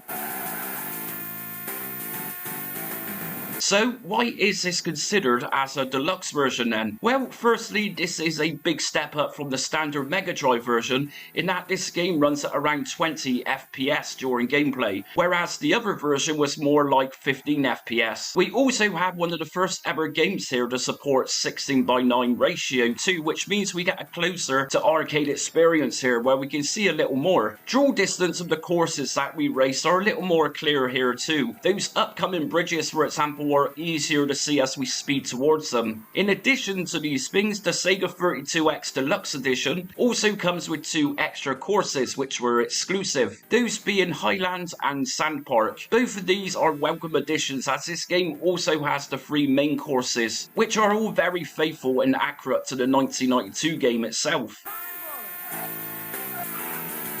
I find that one of the biggest strengths with this release in comparison to the Mega Drive game is that our car here feels a little nicer to control, and it looks more substantial too. It feels like it's got some more weight to it as we take on corners. And talking about corners, here we actually see the car swirl around if we crash, whereas the Mega Drive release had a flip over animation which was a lot different from the arcade game. There are some noticeable differences here though. The music in-game would change in certain parts for whatever reason that was at the time, but sound effects here are very much more beefier sounding and they sound really good. We also have a selection of 3 different cars added to race as, has, which each comprise of different attributes and characteristics. There are also 4 different playing perspectives with this deluxe edition, where we can easily select between an extreme top-down view and going into first-person view. Although first-person view does tend to make the game a little harder to play in my opinion. We have several options here to take a look at, such as difficulty settings, as well as the time attack mode. I mean, at the time of this release, and providing you had the Tower of Power, this would have simply been the be-all and end-all home conversion of this game. It costs a little less than the Mega Drive version too. In the UK at least, this originally retailed at $59.99. That's the equivalent of just under £130 in today's money. Bargain.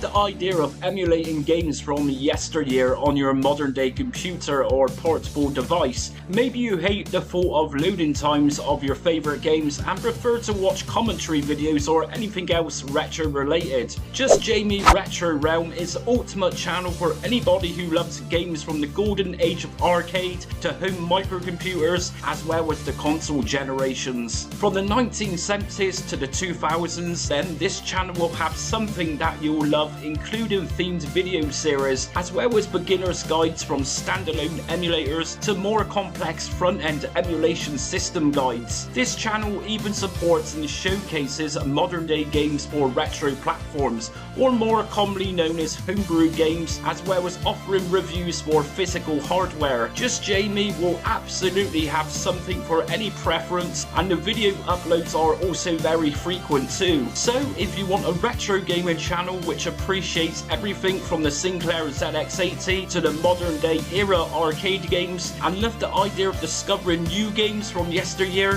hit subscribe and set notifications so you don't miss out on almost daily content.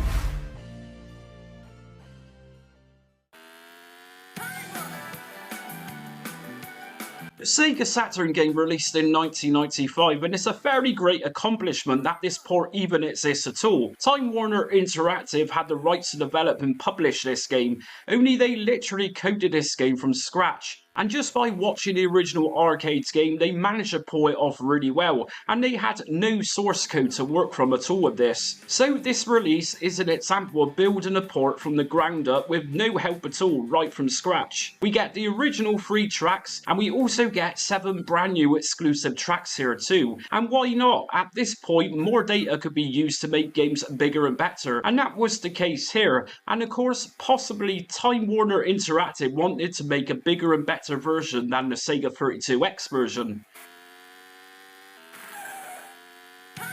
In addition to more courses, we get a total of 4 new cars as well as the new unlockable F2000 supercar. We get a new feature with this game too. This is the Grand Prix mode, where we can earn points by racing certain courses and using different cars to do this with. It's a little bit of a mouthful, but like I said, Sega had nothing to do with the development of this release, and so Time Warner Interactive wanted to get their name out there, so called the game Time Warner Interactive's VR Virtual Racing. Although in Japan its title is a little more appealing, being simply called as Virtua Racing Sega Saturn. As for the gameplay itself, we can also select between different views, the same 4 views as the Sega 32X had. In terms of resolution and how the game looks, I mean, yes, this is by far the best looking version of the game, so far in this ranking video at least, but the truth is, this is nowhere near the same resolution as what the 1992's classic game gave us. One problem with this release is that the controls do take some time getting to grips with, but once you master them, this is a good all-round version of the game. I think I also respect this version so much more and rank it above the 32X game, as like I said, the development team behind this game literally built this from the ground up just by playing the original arcades game over and over again. And the end product for the arcade mode of this game is fairly accurate too, and the added Grand Prix modes which was incorporated is a little bit more like a career mode, which makes the original premise more complex, if that's your thing.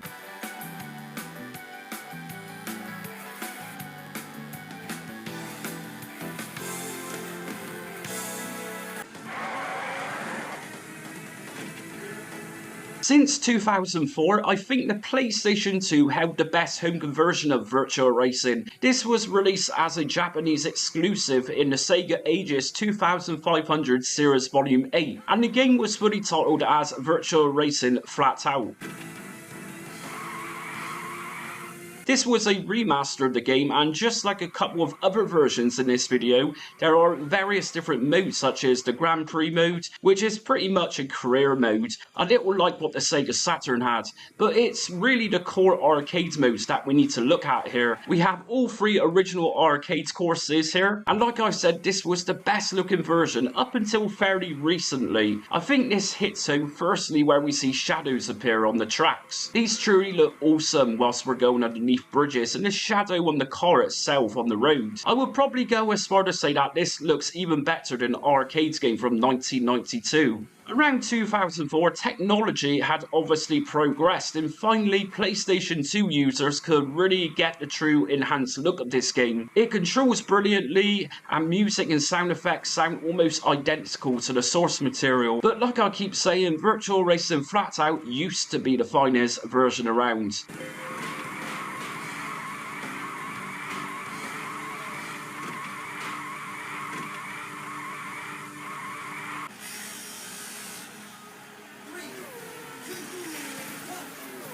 And in first place, we have this absolutely stunning remake for the Nintendo Switch. This version released in 2019 for the Nintendo Switch exclusively. Now, normally I don't include recent remakes as this is a retro channel after all, but given the context of this video and how Sega developed this to keep it faithful to the original look of the arcade game, then I decided to include this one in this video in first place. This was developed by Sega M2, and so it's not like it was handed over to somebody outside of Sega. What makes this such a great version of the game to own is the fact that this runs at a full and stable 60 FPS. With no issues running the game at all, this runs flawlessly. This looks so beautiful as the entirety of the courses are actually pre-rendered all at once, and so there's no longer the look of courses building themselves as we race along. The game displays in docked mode at 1080p and obviously in 720p when docked. Either way, visually this is the best out there, and let's just remember that the arcade game was displaying this at a much lower resolution of 496 by 384. We have the core arcade courses, and of course because this is a fairly recent version of the game, we have a plenitude of online features, including up to 8 players at once. I don't need to mention that this also gives us a truly native 16:9 display either. And that's it for today's video. Which version was most entitled to rank it number 1, do you think? Do you think the Sega 32X version should have ranked higher than what it was in this video? Leave us a comment as always, and if you're new to this series of arcade ports, I'll leave a link in the comment section so you can catch up of all the games I've ranked so far. Until next time, again, thanks for watching and stay retro.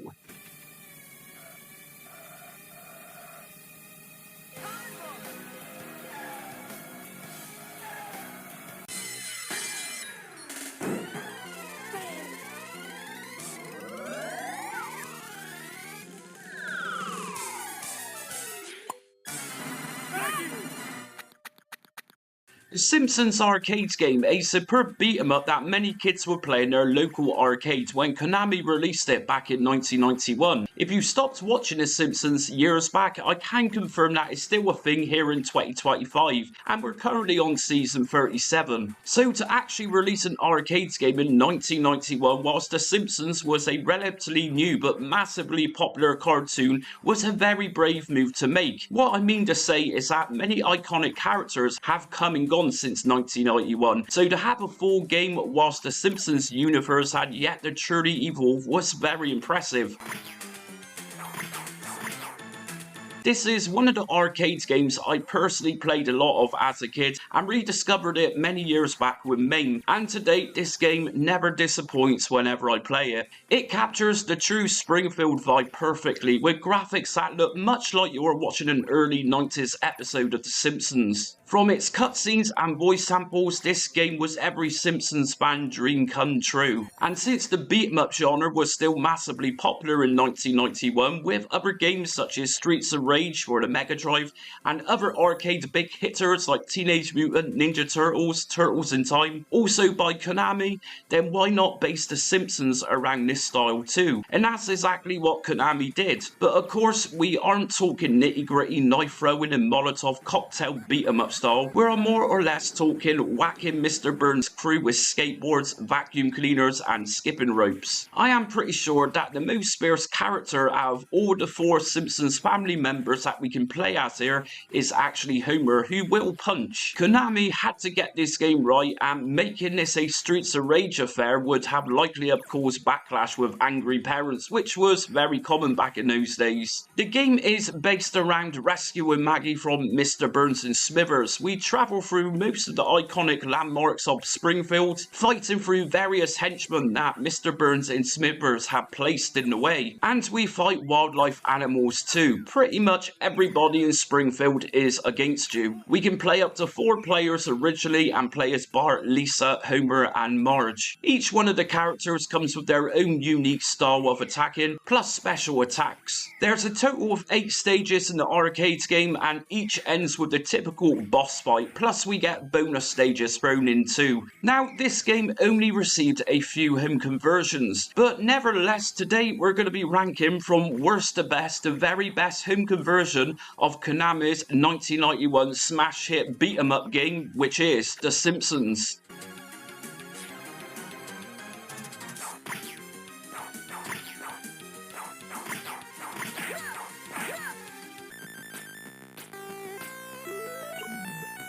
Now, it's really unfortunate that us PAL region Commodore 64 users didn't get this when Konami released it for this system back in 1991. We did get a fairly popular Simpsons game though, which was Ocean's Bart vs the Space Mutants. But of course, this game came with a lot of criticism like it still does today. Although I did have this game as a kid and thought it was okay. But what kids would have liked so much more would have been a port of this. This likely would have sold in its many at the time, but if you happen to be in the NTSC regions, i.e. North America, then you would have been fairly happy with this 8-bit Commodore 64 conversion. Firstly, unlike the arcade game, this version only supported 2 players, which is acceptable really. I mean, this is a Commodore 64 game after all, and even by 1991, it's impressive how massive arcade games were still getting ports to this system. I think it's fair to say here that Konami did this port a fair bit of justice of replicating their arcade masterpiece for a much inferior system. Let's take a look at the opening animation scenes for example. This looks extremely highly polished and very premium too.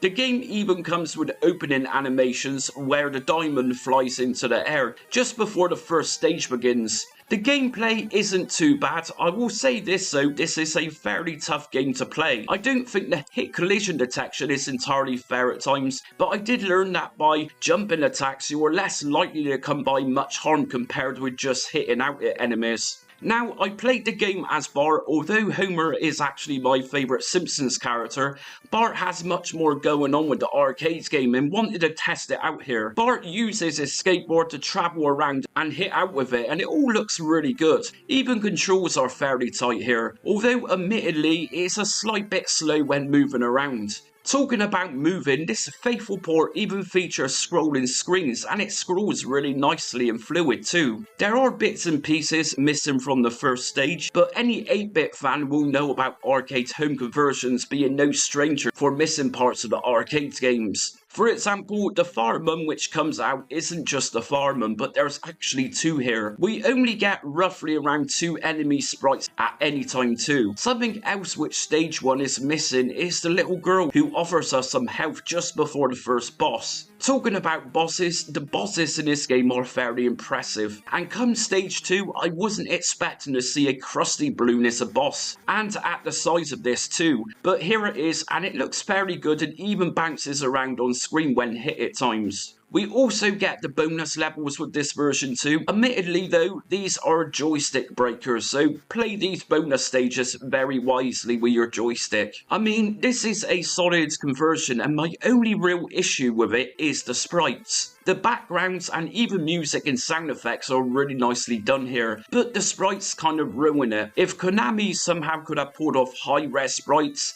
then this game could have been one of Commodore 64's best arcade ports around.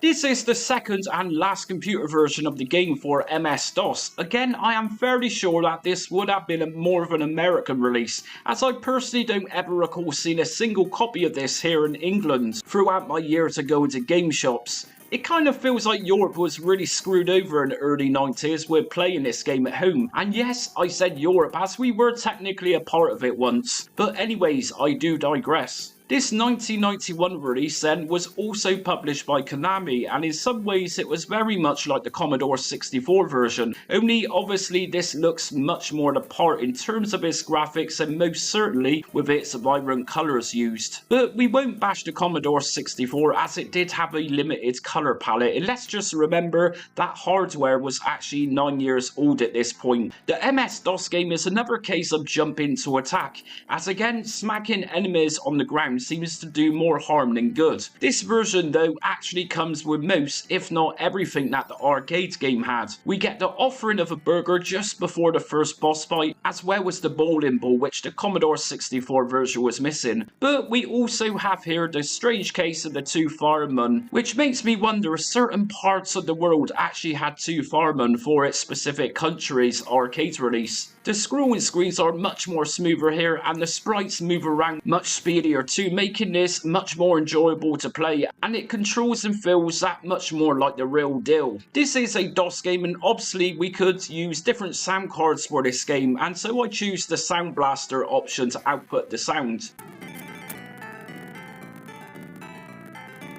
It doesn't actually sound that great to be honest, and I'd probably even say that the C64 version sounded a little better, but considering how much nicer this game plays, then I was happy to rank this version here. We get a fairly nice looking character selection screen as well as the opening animations, which again, these are a massive upgrade from the 8-bit counterpart version. Much more colour and definition around objects. These are an upgrade from the 8-bit version with much more colour and definition around objects. And talking about definition, the sprites in this game look highly polished. As great as this version was at the time and clearly superior to its counterpart game, it could have done with the flashing colours when hitting bosses around. But these of course were times where not everything was possible to cram onto a small little floppy disk. All in all, this was probably the best version of the game outside of the arcade, well up until 2012 that is.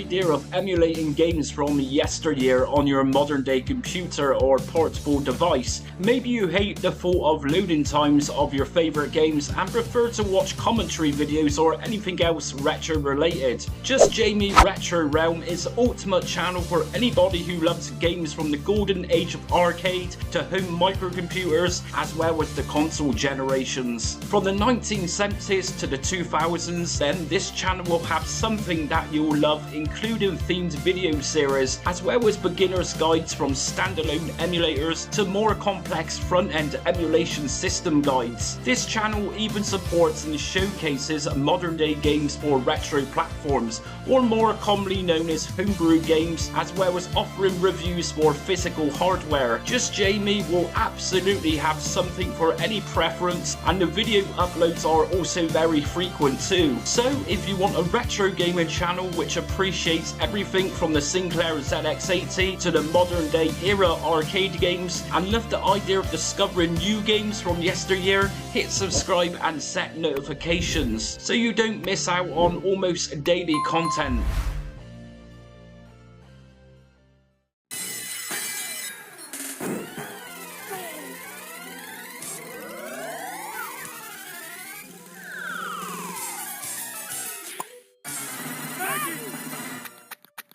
As I concluded with the MS-DOS version, this was the best up until 2012. Sadly though, this digital port for both PlayStation Network and Xbox Live Arcade was pulled from both around a year and a half later at the end of 2013. There doesn't seem to be a known reason for this, or not that I've come across, so I'm guessing that this was some type of licensing problem, but like I say, that's just a wild guess. Now, you might think that this was just an emulated version of the arcade game, but no, this is actually a port which Konami enhanced for the Xbox 360 and PlayStation 3. Rather than doing something similar to what Ubisoft did with the Turtles in Time Reshelled remake, Konami stuck with the original look. At this point in history, most TVs were 16:9, and gone were the early 90s of 4:3 aspect ratios. We can increase or decrease the size of the screen, but we cannot stretch it to a widescreen format, which is great as doing this would distort the image and the quality anyways. We have a decent array of options here which we can also access whilst playing the game too. We have difficulty settings, and we can also play this offline and play with up to 4 players locally, or we could play online and play multiplayer with others around the world.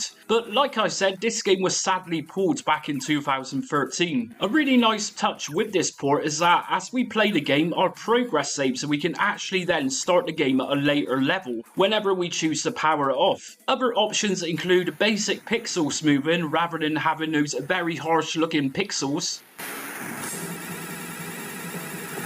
It was lovely to play a port of this game too, where we can actually die and have the option to continue there and then. The C64 version and MS-DOS versions had none of this at all. Once dead, that was game over. And that's pretty much it for ranking the few ports this classic got. Would you agree with putting a more modern version in first place due to its options? Did you actually live in Europe at the time and manage to bag a copy of this game on the C64 or the MS-DOS version? As always, drop a comment below, and if you are new to this video, then I'll drop a link in the comment section so you can watch the rest of this arcade port series. Anyways, again, thanks for watching, and until next time, stay retro.